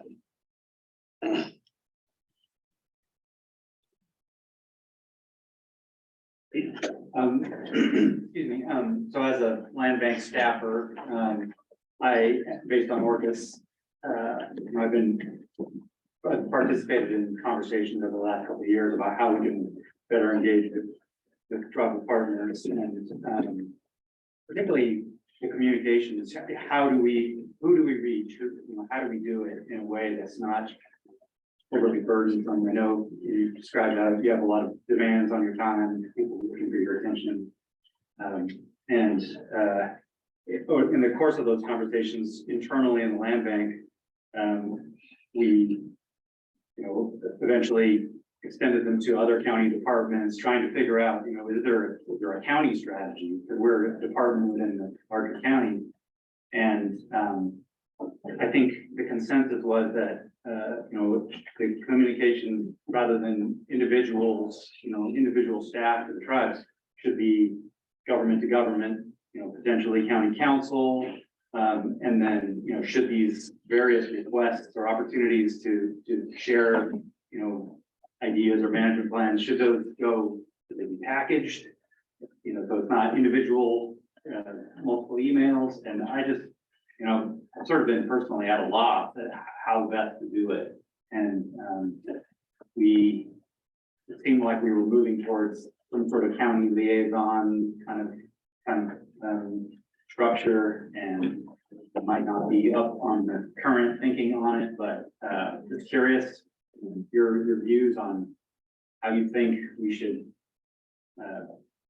I guess formalize that. It sounds like the personal connections are important, but also reaching tribal chairs may be also important, and just I don't know, I'm just looking for guidance on how we might do it within the county government. So I like the idea of a liaison. I think that gives us a North Star, both of us, right? That gives you as a staffer, me as a staffer, that North Star. The other thing the liaison does is they're networked at multiple levels, right? So it's not just that government to government. Staff to staff, a lot of times is where the rubber meets the road. A lot of times working from the bottom up, and as long as we maintain those top level communications, but working from the bottom up at where the rubber meets the road, so much work gets done there. Like, and I mean, I'll just speak for my chairman. He's in multiple states, like he's all over the place, and I think, Tulalip, same thing. Our leadership has just pulled a lot of different directions, and that's why that staff to staff, but the liaison would be the North Star. And I think that having that central contact for each of us, like if you say, hey, Tino's upset, whatever, and then maybe reach out to, my leadership and then me at the same time, and then either we work through it or elevate or continue to make progress. There's time for elevating conversations and there's time that we can just work through certain nuances and achieve progress. I agree with that. You mentioned government to government communication, and I think that that's key. Continue to recognize that authority and that anything you're doing from the government level, that's a government ask, should be communicated at the tribal government level. But the liaison is a key part of that because they're going to ensure that the appropriate staff also receive those things. Because we as staff, we will engage and we will ensure that leadership are aware and that communication and that consultation will take place. We are the ones that will follow up and ensure that our leadership is at the table with your leadership. I will say as well that some of it is going to be defined by the type of project and what's coming up. And I wanted to bring that up earlier when we were talking about like how we go about doing this. Anything that's like cultural resource survey obviously is going to be like 106 type process. And there are some, again, this goes back to existing frameworks. It's understanding what it is you're doing with the land, what your goal is, and what the interests actually are. And that will sort of tell you which process to use and which department to engage with. For example, I don't often see different project stuff for 106 because it goes to our historic preservation office, right? But we do try to engage and talk to one another. And then again, sometimes I get 106 stuff that they haven't seen. So it's important to have those staff connections as well, together with the government communication. I just add that I think for the land bank, section 106 consultations are probably rare. A lot of our project work is there's not a federal nexus, permitting nexus. And to me, it seems like our more frequent desire or need to reach out is related to just, a new acquisition and ideas about, changes we're going to do on the landscape. So it's less formal, but still seems like it needs to go from the top of the county potentially to the tribal chair with others looped in, and hopefully then staff can communicate freely. But yeah, just longing for that process to be in place. There, about the section 106 thing, there are a lot of lands out here that probably do have cultural resources on them that just have not been found. I think it would be really beneficial from a cultural resources protection standpoint if that was almost wrapped into any acquisition, having that survey done. There's been so many different landscape changes, sea levels have changed, glaciation and everything has changed where people have had their different places. There's any spot out here. If you look for it in the right way, you'll probably find it. So I would highly recommend having that incorporated into almost every single acquisition. Yeah, that there may not be a federal government component or something like that, but there's a process nexus and it would have to be adopted. It's not there, but I definitely think that the cultural resources policy is something similar to a 106 consultation process, something like that would not be, and with the full recognition that you're going to find, right? Like that's why everybody lives here, is because it's such a beautiful and high value place. And the same thing, and that's why so many tribes have connections here, is because it's an awesome place. Like it's just incredibly. So yeah, so if recognition of that. And I mean, that's a tough pill to swallow for a lot of people. If you look, you're gonna find, and then once you find there's action, whether that, you know, so I'd like to see it. I just want to draw attention to this right here, what this is. This is identifying a gap. That's very critical to where we're at. And so again, I go back to if the land bank is at a shift, identifying gaps is going to be critical to building that relationship stronger. So thank you. I do want to ask, I keep hearing new acquisition. When the land bank acquires land, what is the understanding of what exists on that land?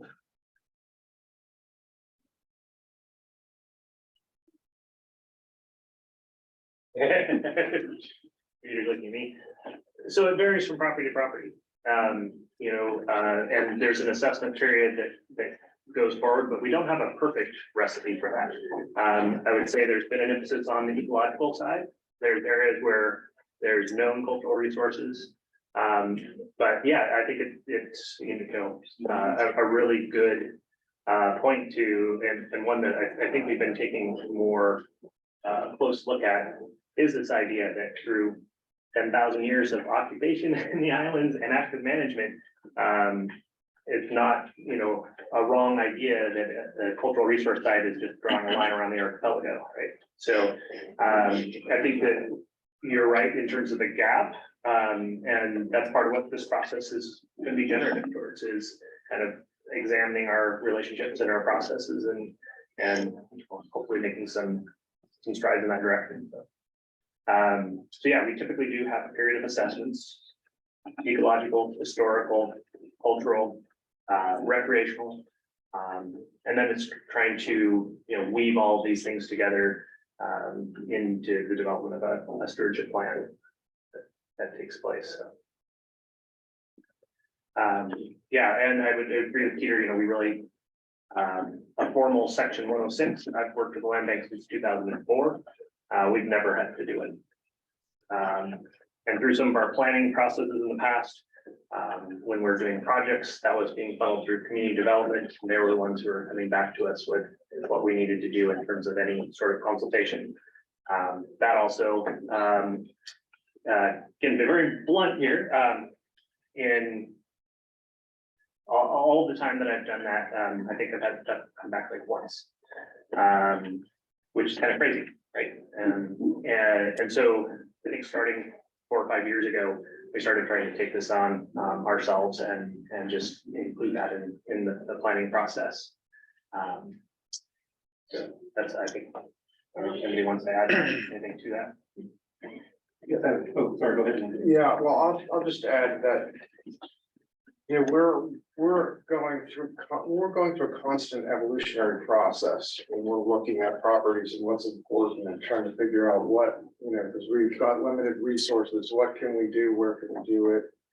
And started from, I would say, a pretty narrow perspective back in the 80s and 90s, the original open space and conservation plan, which is still our underlying document, and it's really very much focused on visual and, you know, what you can see from a public place, often a public road, and that specifies how important a landscape is in terms of what we're out to conserve.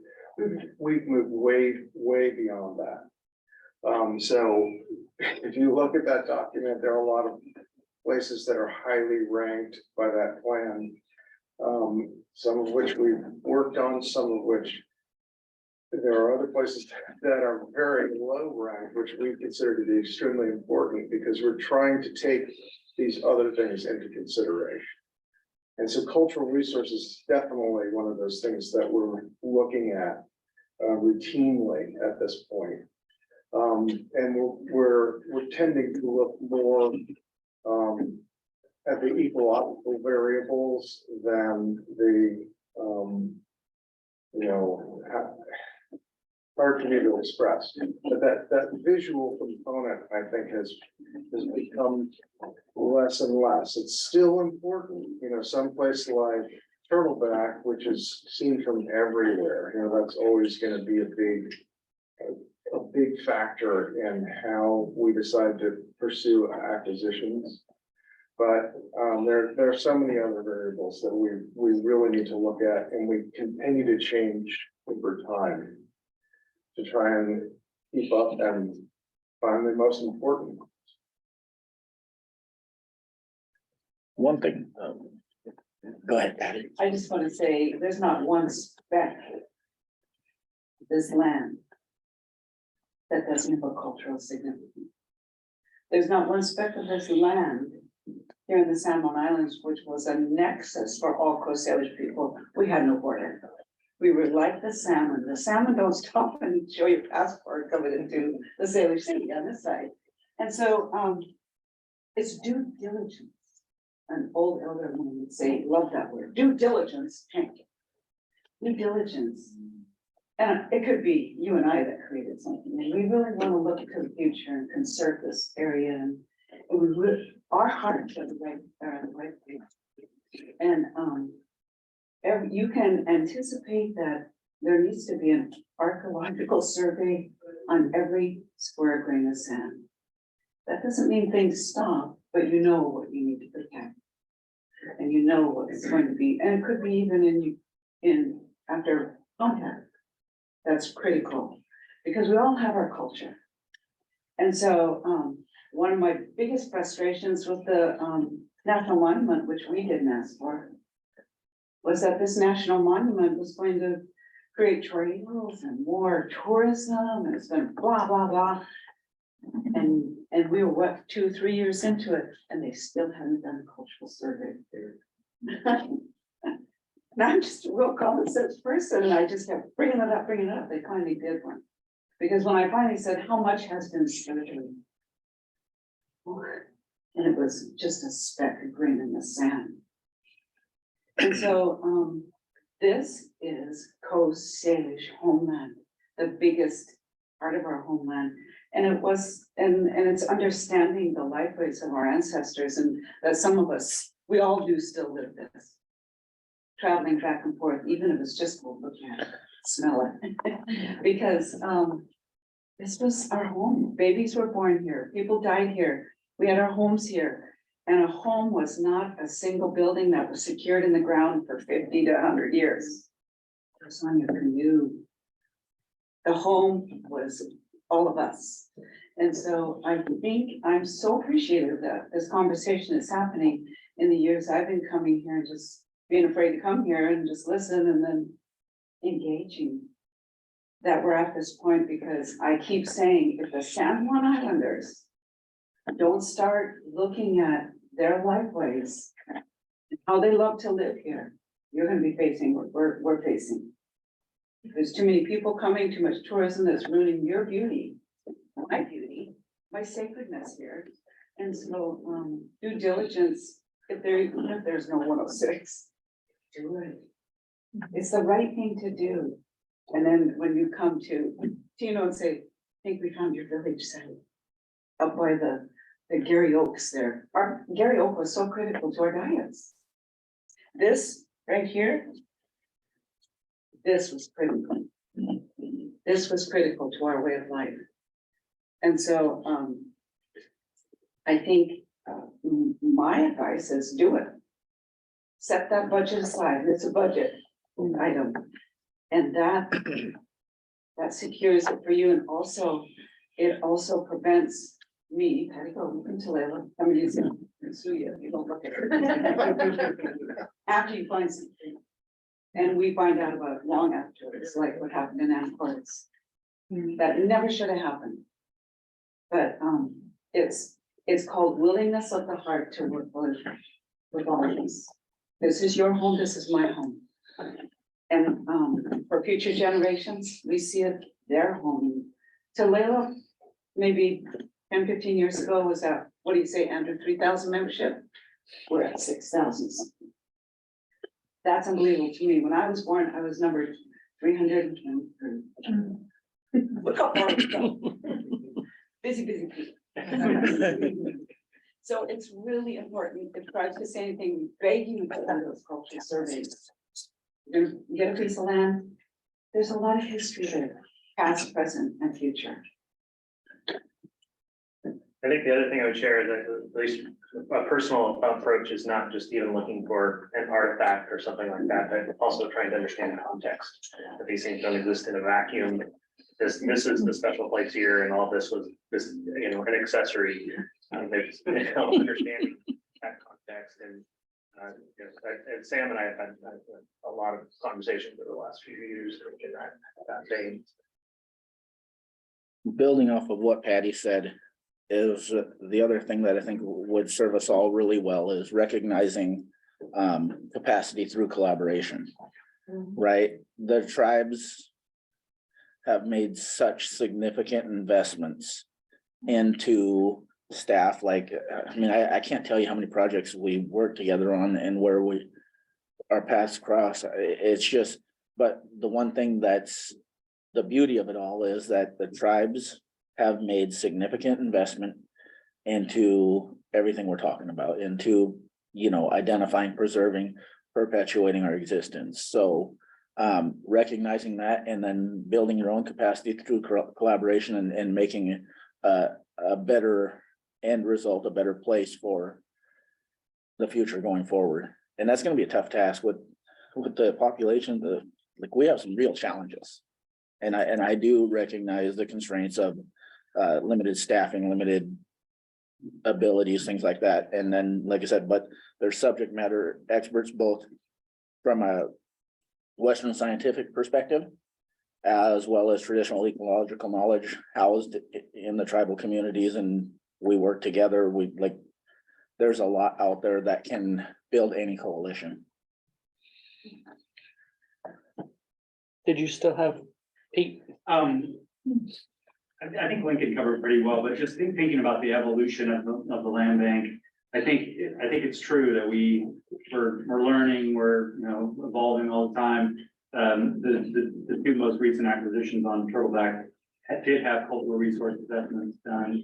I mean, on Turtleback, on Orcas, so Turtleback is the North Shore property, that were not associated with section 106 permitting necessarily, but I do see section 106 becoming a bigger part of what we do probably.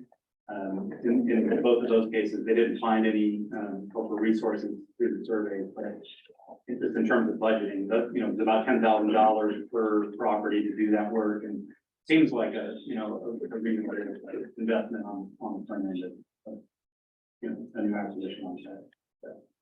Whether section 106 is involved or not.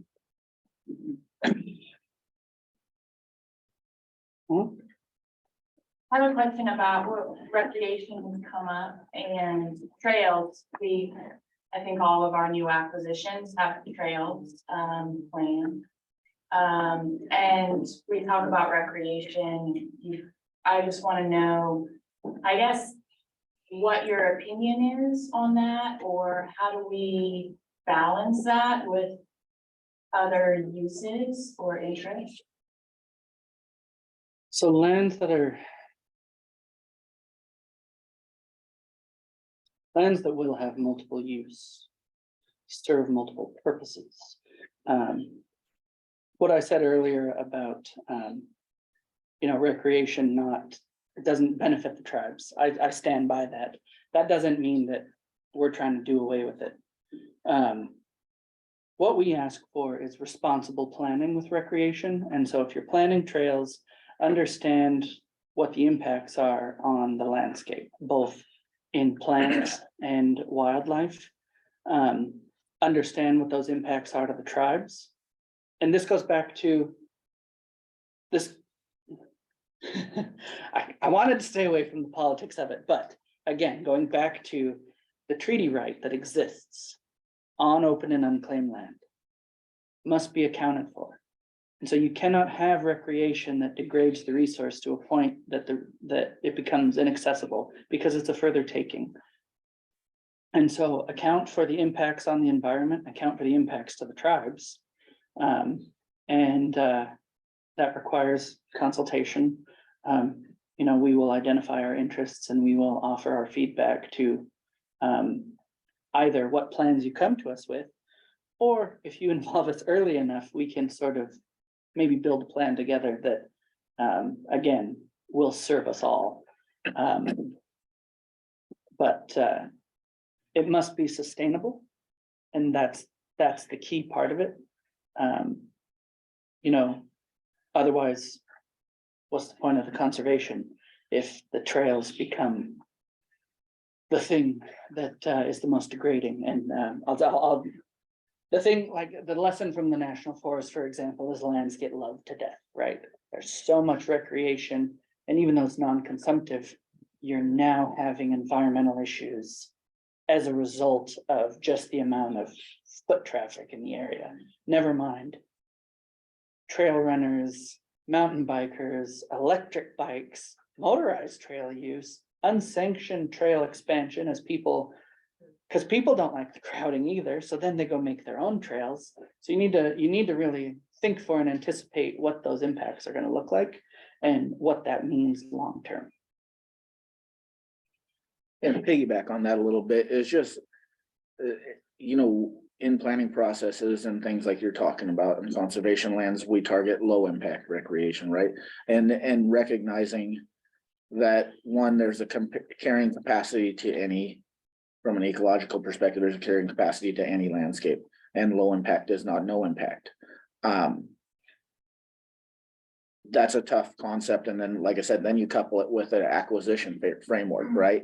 And you look at a post-acquisition framework that has a recreational requirement within it. Whether you're getting that from an endowment, I mean, all of them have some level of that. So finding that balance and if I go non-political and non-framework and go to cultural, then it becomes a really difficult conversation, right? Because it's just not, I'm not a sideshow, right? So, and it's tough for some well-intentioned recreationalists to not, I mean, that's not their intent, is to view me as a sideshow, but that's the only thing I can be viewed as.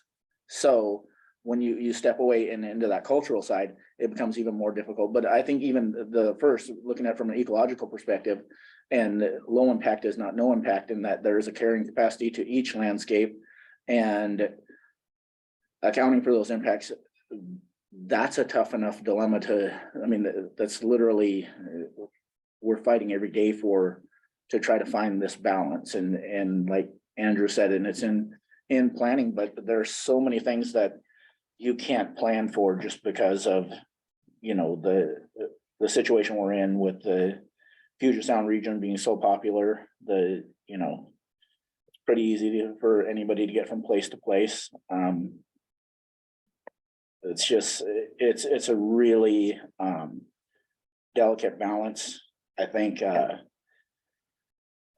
it's a lesser of evils, but like I said, when you get into all of the nuances, it's actually a requirement in many cases. So really difficult conversation. I don't know that there's a simple cookie cutter for any particular property. And that's without getting into the nuances of the cultural impact side. There's I just want to ask you a question. Sure. Just from the land bank's perspective, what are the strings attached when you acquire land? Just Great so we, question. you know, Okay. Well, that is a great question. I mean, we don't necessarily have strings attached, but what we do have is our reality is that to be able to continue to do what we do, we come up for reauthorization periodically. So, and we're coming up on one of those now, and we're constantly kind of trying to figure out the fact that we know there are places that we want to acquire and we don't want people to go. Or would be used differently than you might think about in a traditional kind of recreation plan. But we also have to provide enough for the people who are gonna vote here to want to vote for us again. So it's kind of, we're constantly kind of thinking that. America. Yeah. Please, baby. I could give an example, like one of our more recent acquisitions stitched together a landscape that it basically this, 100 acres created a block of 2,500 acres of land, not our ownership, but in combination with other undeveloped areas on the island. The other alternative there was a subdivision, and that would have separated that area out. There's an existing trail network in one part of that, and coming to the other part, so not doing a trail through that area. The alternative was just so massive, right? But it doesn't mean that we need to go in and suddenly put in, a trail through every corner of that property. And so going through and trying to identify what are we'll get into the technical lingo, positive and negative control points. So you go in and try and map out all of the most important resources in there and stitch together the positives and protect the negatives. And it's a big challenge, right? Because you can't plan for everything, but we do our best and try to be adaptive through that process. I would add too, that one of the big differences between the land bank and a parks entity is that we are charged with maintaining that resource. If people are degrading the resource, because we've got too many people in a specific area, then we're gonna restrict that. We're not like a park where our primary goal is to provide recreation for people. It's resource protection is really the underlying principle. Yeah. I'm gonna hold you to that. Yeah. Yeah, I wasn't aware of that. I thought public access was kind of required. But like kind of most simply put, if we're engaging in collaborative stewardship, sometimes it really hurts if we're putting our blood, sweat, and tears into restoring these traditional foodscapes, but we're doing it for tourists. Well, simply put, it's if we're restoring these landscapes just for tourists to go trample it like actually hurts. So I think it would be really cool, a balance is maybe certain properties or certain areas could just be restricted use areas, like that would, I think, get tribal partners a lot more excited if we know that if we engage in this process, we put in all this traditional knowledge and all this work, bring out work crews, bring out elders. How can we know that that's going to be held as a sacred space? Because there's certain cultural values that degrade if anyone goes out there. It's even the same for tribal peoples, like we hold ourselves to that too. It's not to say that just, there's certain spots that are more special the less people are on there. And so I think people get excited if we have some guarantee there. That would be really nice. So it kind of gets into the question that these things are also interrelated. So it's a challenging question, I think, to ask it without getting the full breadth. But this one was in 3F. What stewardship, restoration, and access activities are the highest priorities for the tribes? And you can just say yes. Yes. I think it goes back to, simply put, and Sam said it earlier, you're not gonna know what we're interested in. There's no way you're gonna know that unless you have the extensive knowledge, which only comes from being a part of our community. There are certain aspects of our culture that are even limited within our community that even our own people are not privy to. It's just, those are tribal protocols that exist. And so, yes, the answer is yes. Conserve the land. I guess a priority if there was to be one, is that we return traditional management practices as part of the conservation. Because these lands did not exist this way by accident. You've heard that repeatedly today. You've heard it repeatedly, probably forever. These lands are not here by accident. They don't exist this way by accident. Understanding that, and again, it goes back to what Tino said at the beginning, we are part of this land. It's not just that we have a place here, we are part of this land.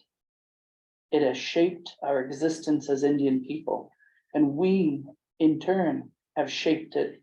It's this symbiotic relationship. It cannot be separated. It has been, it's been detrimental for both of us. Us and the land, that is. And so through conservation, returning that value of traditional management practices, wherever there is the opportunity, I think should be a priority. So I'll take the question, and then I will just say it's to be determined, right? Because just like with a traumatic brain injury, and like I said, in neuroscience, there's reconnecting of the receptors. We're going through that process, right? There was a traumatic injury to the tribes.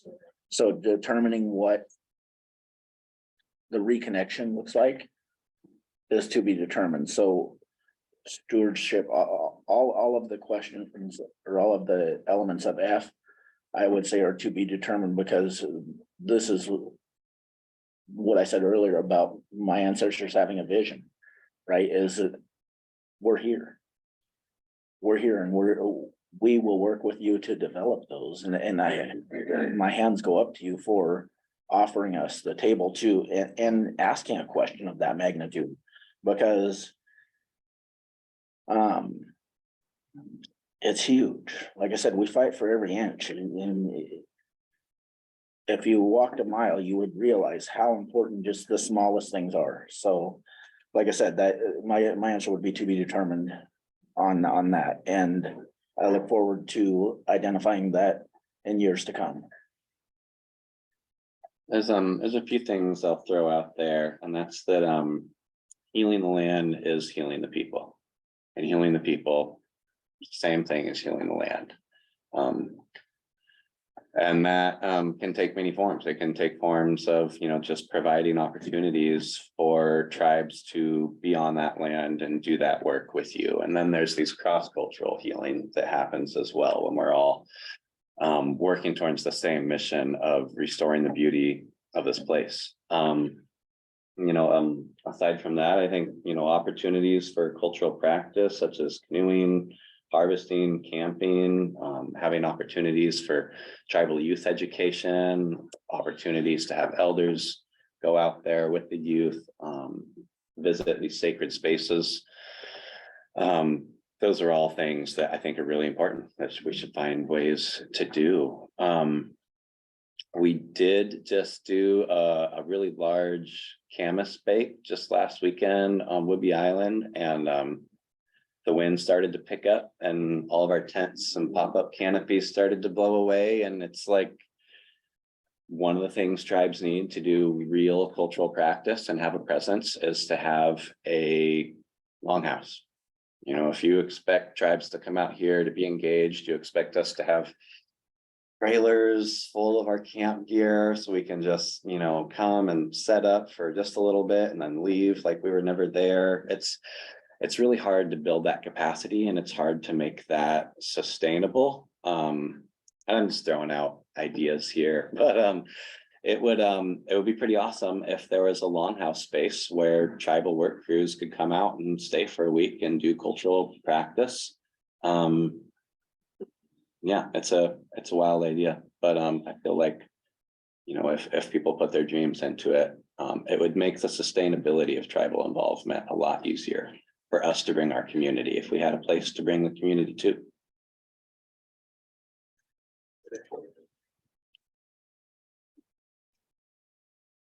If there's any questions from our virtual audiences either? Got it. Yeah, I I've heard reference Sandy talk about barriers and. You know, that's the professional treaty and every square inch. There's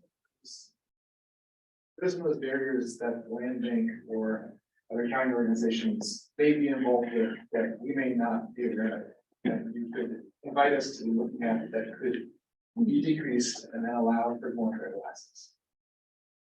So for me, it starts today, right? Like, and I've apologized already for not being at the tables prior.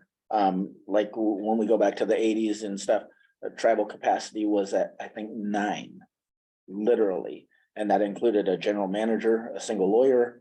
But our tribal capacity, we're pushing 400 now, and we're not one of the bigger staffs. So to be determined again, and getting us into these conversations, like I said, it just, there's been tremendous investment by the tribes, you know, and getting us here, having these conversations. I look forward to those answering those with you.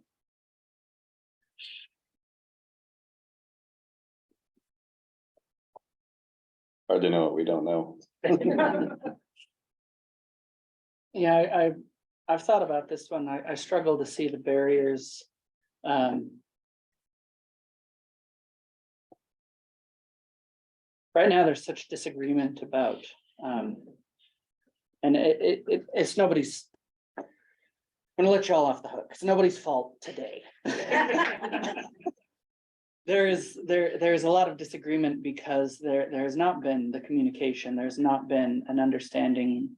There's not even been the discussion about, you know, what exists here, what should exist here, and legally, what are the rights of people here? And that, you know, the rights of tribes, and I'm talking about all of the rights, not just treaty rights. The rights of tribes have always been something that we have had the onus of justifying. I think that's a barrier. Why do we have to prove that we have the right? It is written in its rudimentary form in the treaty, in its most basic readings of the treaty.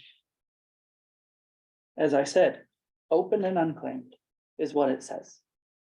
It does not qualify that further. For the other rights through various things, whether that be religious freedoms or cultural resource protection, cultural use, all of those things that all tribes have, all recognized tribes. Again, the onus is always on the tribe to make an ask, to have to justify it. And then sometimes I feel like we do this to ourselves. We accept less than we would want because people are uncomfortable. We're coming into a space that people have become very guarded about. And that I think is a barrier. And on that note, a lot of the questions include aspects of like, how do we engage? How do we build trust? And then one of them specifically says, how do we make space? I think there needs to be an acknowledgement that there needs to be something more welcoming for the tribes. Sam was saying, you know, make a permanent space for us physically in the form of a longhouse. The tribes could come and have a place that's there, that's ours. And even when we're not here, like all of the tribes then could contribute in the forming of that longhouse, and all of the tribes could talk about who we are in this place. And, you know, we'll work out how we're gonna, we, the tribes, will work out how we're gonna share in that space. As we would have traditionally, we would have worked it out. More than that though, again, I go back to like the procedures or the rules, right? But it's deeper than that. It's a mindset. And again, it's not anyone's fault. Please don't take offense to this, but for me, I understand your way of thinking in the way things are chosen to be phrased. Choosing to phrase it, how can we make space for you in the islands? These are our islands. These have always been our islands. We gave that up for the rights to continue to be here, the rights to return here, to do the things we've always done. And that needs to be recognized somewhere, that it's not about making space. It's about honoring and respecting us and what we represent and what our rights mean. I suppose then that goes back to the question of, who are you conserving these lands for? To what end? Which again goes back to, where do we fit into that as part of the land? I'm not quite sure what I'm gonna say, which is often the case. Neither do we. Just in answer to the question you just asked, who are we conserving this? I feel as if the group of non-human life is not represented in this room. And to some of us, to all of us at some level, I'm sure that's an incredibly important concept. Life that doesn't include human beings. I mean, this is all personal comment, not related to anything. So to answer that question, I would think all the land and all the life on it is of value and import in needing or wanting to conserve it. I have a great deal of respect and curiosity about your ability to more readily recognize yourselves as part of that landscape. And the culture that I live in or have lived in has a lot of trouble seeing themselves as equal to and part of that landscape. So that's one of the things I'm trying to learn more about is, our animal nature, essentially. See, I told you I didn't know what I was going, but I just wanted to comment that what we call recreation for some people is really a spiritual experience of connection to land and life that can help them to make better choices about how they live their lives. So I don't always dismiss that concept of recreation as something that is negative. I completely agree that there's so many of us trying to use these same valuable resources that it gets pretty crowded. But I just like to recognize that, I have only lived on this island for 44 years. And my ancestors were kicked out of Northern Europe, 150 years ago, and I wended my way up here and I'm never leaving.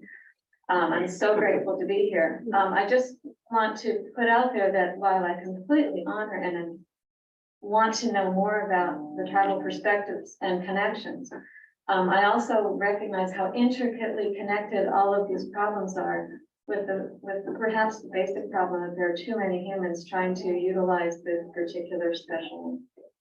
That's all. Thank you. I'll respond a little bit, and I think, it's a balance of walking between two worlds is what we try to do. And one is that spiritual connection, and that's what I commented on earlier when I said I recognize the importance and the connection to nature that not just tribal people have. So it goes without saying that, the spirituality and the connection to nature transcends not just indigenous people, but indigenous people. We also balance manifest destiny, capitalism, and eminent domain and every other thing that has occurred that has shaped these islands. So it's all a balance and a balance of all of these beliefs and then apply them to legal frameworks and reserve rights, all of these, and then try to perpetuate and continue and hope that the same beauty continues for your generations as well as ours. Yeah, well, that's not to say that, tribal peoples can't over trample things as well. We have cultural rules and laws that we're supposed to follow when we conduct harvests, because we understand that if any human has the potential to do that. It's just, there's just a certain sacredness that I'm trying to protect. My aunt would probably say more about this, but there's a video of Harriet talking about one of our ceremonies.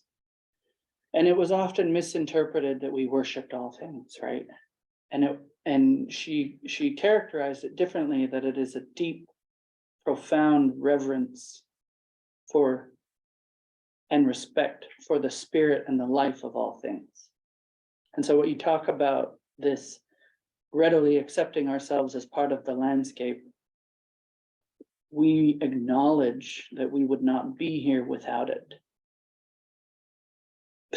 Our elders often would say, you know, we really are pitiful people. It's only by the, you know, by chance that we are able to have what we have.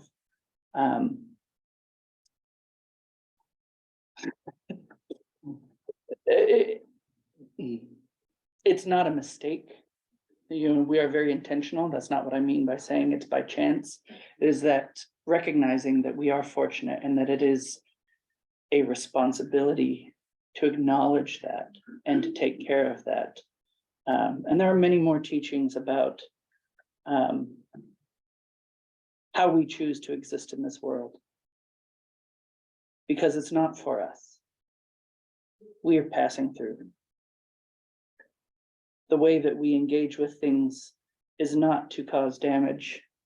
I mean, I'm not saying we don't. But the teachings and the values and the things that we fight for is to live in balance, as has been said, so that these things will be here tomorrow. And I don't mean tomorrow, I mean, yes. There's like 64 comments in the Are there some themes in the online audience that anyone wants to bring up?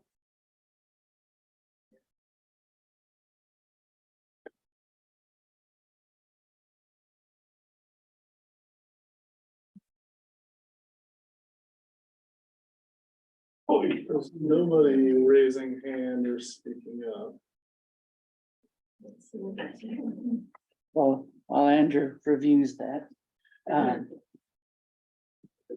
A question in the meantime? Well, actually, I was gonna just reach out to Land Bank Commission. I mean, this is supposed to be creating some dialogue for you, maybe being some generative, some ideas. I'm curious if this is, I mean, I don't know if we had any expectations beyond trying to make this happen, but I wanted to open the floor back to the commission to see if this is being generative, or if you have any further thoughts you'd like to see in our last little bit of the dialogue.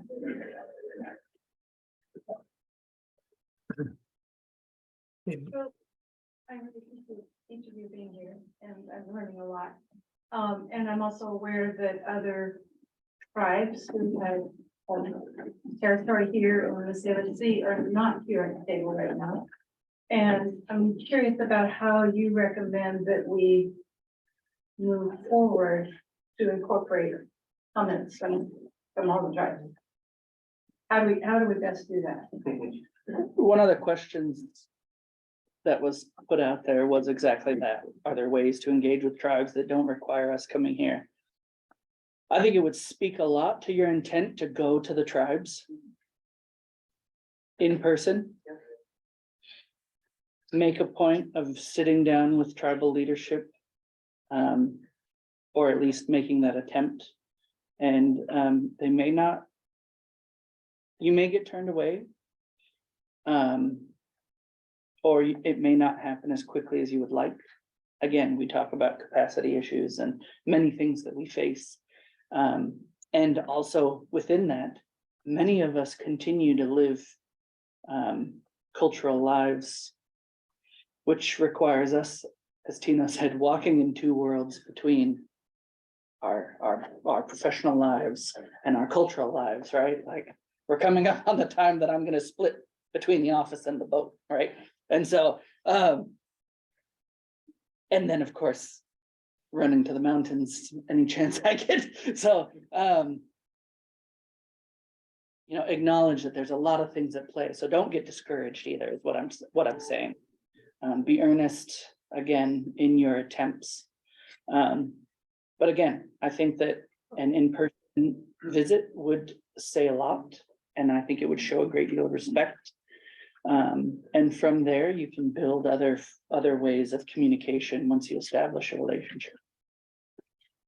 I would. I'll let you do that. I would say that one of the most critical components is stop asking people to come here. Come see our tribe. Come visit our lands. I don't want to live it for them. I'm speaking for my ancestors. I came from a river system, another river system, and another river system, and the Tulalip area.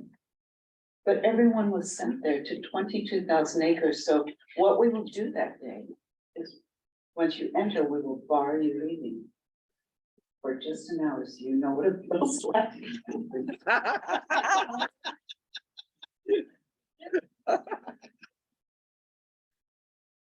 Every tribe is not only trying to, this is just a small smidgen of who we are.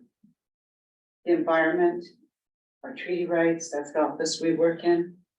We take care of healthcare, education, and mental illness, alcoholism, everything that you see with any city that they're doing to help our societies. We're doing in fact. And so our tribal leaders are literally engaged in every single one of those things every single day. I'm only engaged in this.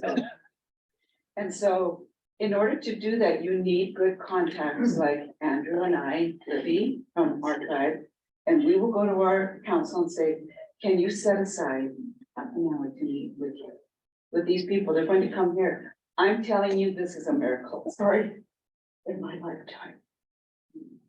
To be a little girl, to come up here and to be kicked off this island, to not be accepted, to fish with my father on the outskirts and never let me go into, what's the Robert's Landing, what's that? To DACA and to go in and get those ice cream cones that everybody loved. Richardson's, no, to be kicked out. And life has changed for all Coast Salish people. That we, because of the due diligence of our past ancestors and what was laid before us and negotiated, and then what was the heartache that they went through to get to today where we're sitting here like this is amazing to me. But now the way work really gets done is come to us at Tulalip. I'm inviting you. And we will set up that time, because when I came here before and I heard the name of this group, I thought, they'll never talk to us. This was 10 years ago. They'll never work with us. Look where we're at. It's amazing. And some of you are my age. You know what I'm talking about. Few of you. Life has really changed. And it's kindness of the essence for me. Maybe if I have 15 years left, 20, I'm back to where I can be active and engaged. And then Andrew and you guys will have to come see at my house and say, I want to talk to you about this. But it's really, really important to go to the tribes. We face this with Coast Salish Gathering.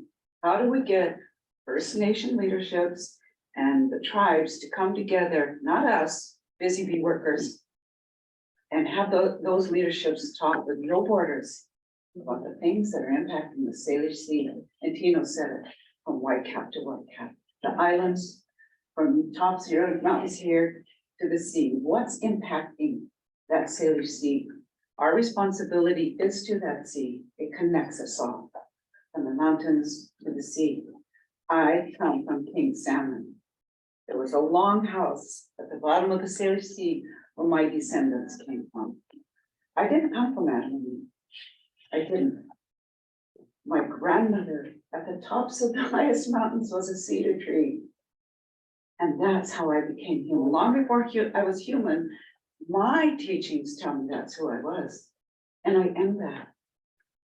But it's really, so it was a difficult feat, and it took you and I partnering. And Tina, I'm just making this up, Sam, whoever, and knocking at tribe's door, will you go talk? Because if we have a future for our children, we have to talk. We have to save it together. We have to protect it together, play with it together. We have to. And so, that's my biggest recommendation, go to tribal councils. Because for Tulalip, we have a protocol. You write our chairwoman. You say that you're going to purchase this land, and I'm just making this up. And you want to build a longhouse there, blah, blah, blah, blah. So we can have community building, whatever. And she then, in turns, there's a protocol, sends that to us three. I'm just making this up. And we're the busy bee workers for them because they're in Washington DC trying to protect the CIC. They're in Washington DC getting healthcare, mental health, right? Housing, you name it. And so it's really important to start establishing, get those tribes. And then you have to create a relationship through us, busy bee workers, with that leadership. And they need to at least see you once at their doors in our homeland. That's the greatest thing you can do. So, thank you. Thank you. Thank you. Are there any questions you have there, Andrew, from online? Or did I send my question? Yeah. Did you?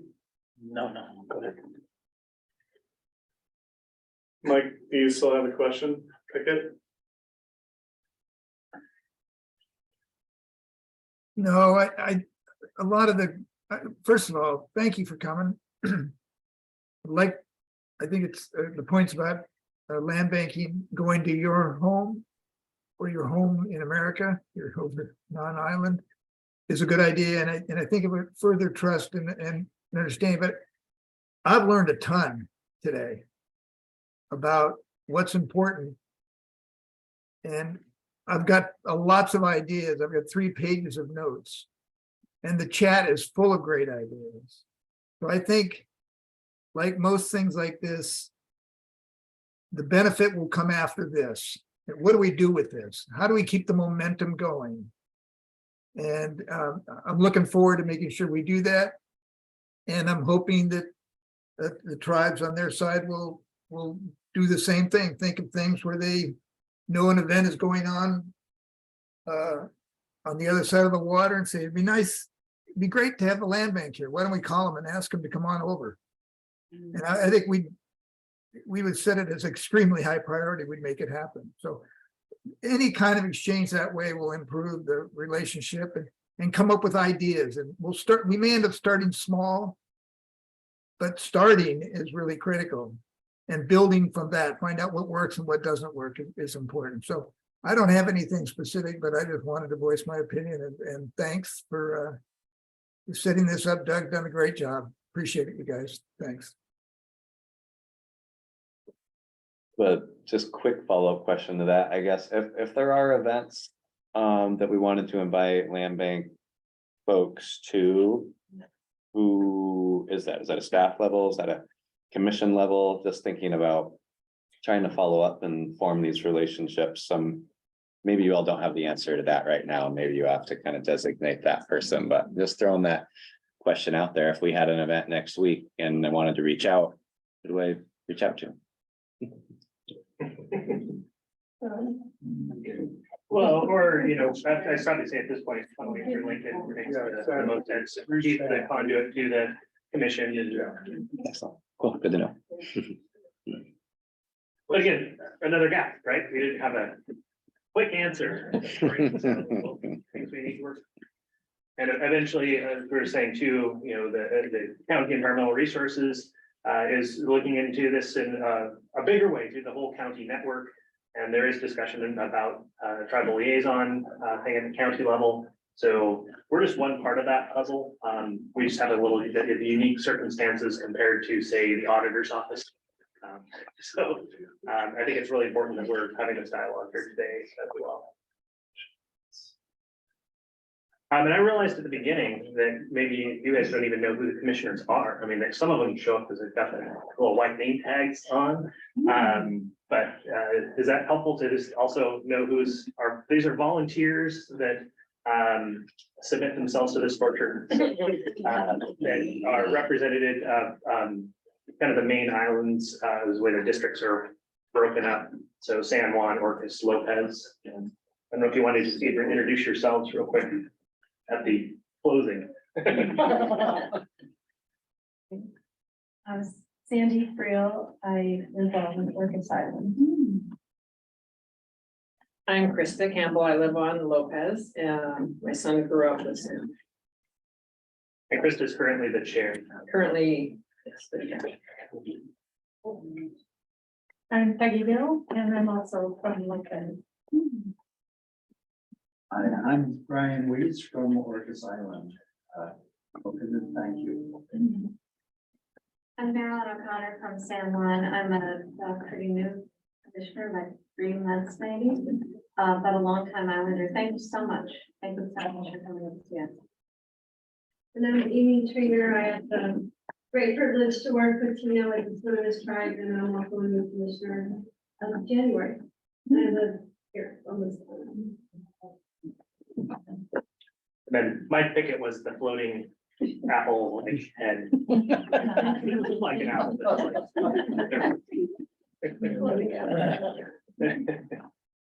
Was there still a question? Janet, well, I wasn't sure. I took a little detour to go get lunch, so she just wanted to thank everyone. She's really enjoyed it. Not a question, it was a comment. And you had one that earlier that didn't get to. My burning question is under the supplemental questions. Land acknowledgements tonight, can I ask it? Land acknowledgements have become more common practice in recent years. What are your opinions about this? Do you want to tell the story or should I? Which one? Just that trendy thing. The video. Oh, yeah, that's a good one. Yeah, you can tell about that one. Okay. I was lamenting to Sam about these land acknowledgements that we're asked to do or asked to provide. And I find it hilarious because sometimes we provide a land acknowledgement and then we're told that, well, that's not really accurate. Anyway, I was lamenting to Sam one time and he sent me this miraculous video about, and it comes from Canada, where this theater group, the woman who owns the theater comes out and she says, you know, we acknowledge that we're on the traditional lands of the Agasazne and Haudenosaunee and all these others of the, you know, Eastern tribes. And then a woman stands up and says, should we go then? Or what's happening? And she said, no, we're just creating a dialogue about social justice. They said, oh, so a portion of the ticket sales benefit the tribe. No. Oh, so a portion of the water improve, you know, ensure that there's clean water to the reservations. No. And it was, I'm sorry, what's going on? And anyway, so it really brought a reality to what I had been trying to convey for so long, was that land acknowledgements should do something. Which kind of takes me back to, who are you conserving these lands for? To what end? And if you're going to offer a land acknowledgement, to what end? Is it enough to say, we acknowledge that these are the traditional homelands of the Snohomish and subsidiary tribes, the Swinomish and their subsidiary tribes, the Skagit, the Samish, and then tribes from Canada, all these tribes, right? That came to this place. We're going to acknowledge these are their homelands and places that they visited. And again, people were born and died here. Many of our ancestors remain in this place. And then that's it. We acknowledge that. And we're going to do this. Like, I go back to that question I said in the beginning, for lack of a better term, what is just? What are you conserving for? For whose benefit? And so if we're going to acknowledge these homelands, are you also going to acknowledge the rights that exist here, the laws that exist here, you know, all of those things? And then what's actionable? Are you committing to providing opportunities? Are you committing to offering and sharing space with tribes? You know, what can you do? anyway, that's my thought on land acknowledgements. Mine is. I get really frustrated with it. Why do I want to get out of here? Is it for you or for me? That's what I think inside myself, but I'm still feeling. And my philosophy is, I'd love to do a land acknowledgement for you, for us. But, what's the purpose? That's the same thing I go back to. If there's not something that goes with it, what's the purpose? You could do it for purposes of horses. That's how I feel. I think, does it make, I'm just making this up. Does it make you feel better or does it make me feel better? Or do we feel better? Or should you feel slightly uncomfortable? Yeah, and so. That's it. Like, we want to really work at learning the history of the Osage people, San Juan, and bringing it here. And then I feel comfortable with the land acknowledgement. We work that we're gonna part salmon and the whales. That's why I'm doing the acknowledgement. So really think of why you want the acknowledgement. And, but we'll always provide it, but we think what is it today? Are you going to kick me out of Richardson's? That you're going to, when my banshee grandmother comes over here, she needs to grant it. You know, it's so what, I think it's up to everyone to decide within themselves morally, why do we want this? Is it for me or is it for them? Or for us? And I like the us. How do we partner? Because this is your home now, as much as it is mine. Just don't get to partake a lot in it. It's too far away, number one. And there are rules and regulations. And we've still arrived at a time, and I hope the San Juan is doing much better at telling the true history of the United States of America. That long before there was a lighthouse, there were my people. Long before there was everything that's here, there were my people. Let's tell the whole story. Then I like an acknowledgement. And I still come to some places where now, you know, anyway, we had oyster shells that we crushed up and we made whatever. I think, damn it, I just told you I was so silly. And no, there's no history of my people. And so there needs, I think that's just a self-evaluations for groups and for people that want that land acknowledgement. If I thought Frankie wasn't living up to what we discussed, I'd say, keep down that land acknowledgement. Because I don't have a lot of time to put, well, my mom would say, and live sometime. We need to work at it together. And Billy Frank, I live by sayings. Where's my buddy on that? Sayings. Better than your heart. Your lifeways here is not Seattle or Everett. Marysville. Your lifeways is an island life. That's unique, just like mine on my reservation. But this is my homeland. We're stronger together than we are apart. Because you guys are going to be overrun by so much recreation. They don't care what you guys do inside your home. They don't care that you love this place. They just love the sights and then they leave. Well, a lot of them, not all of them. And so we all know what economics plays in our homeland. And have roads, streets, and infrastructure. And but we have to find a balance, especially this is not anything I've ever seen anywhere on the islands. This is unique, and unique lifeways. And that's what we call our life. And that's a spiritual part component, how we live our lives and how we live our lives after the common. It's all in the brand. And so land acknowledgements will frustrate unless you really want to do something about it. Then they're just stick on the page, my dad. To your point about, should it make you feel uncomfortable? I recently heard a land acknowledgement that said that we're gonna be honest about the history and our past mistakes. And it was from a government structure, government commission in Snohomish County. And I think that says a lot. They won our mistakes is what they said. Those people weren't alive. but they still own that they're part of a government that made mistakes. They own that, and they're gonna be honest about it. And I forget, they committed to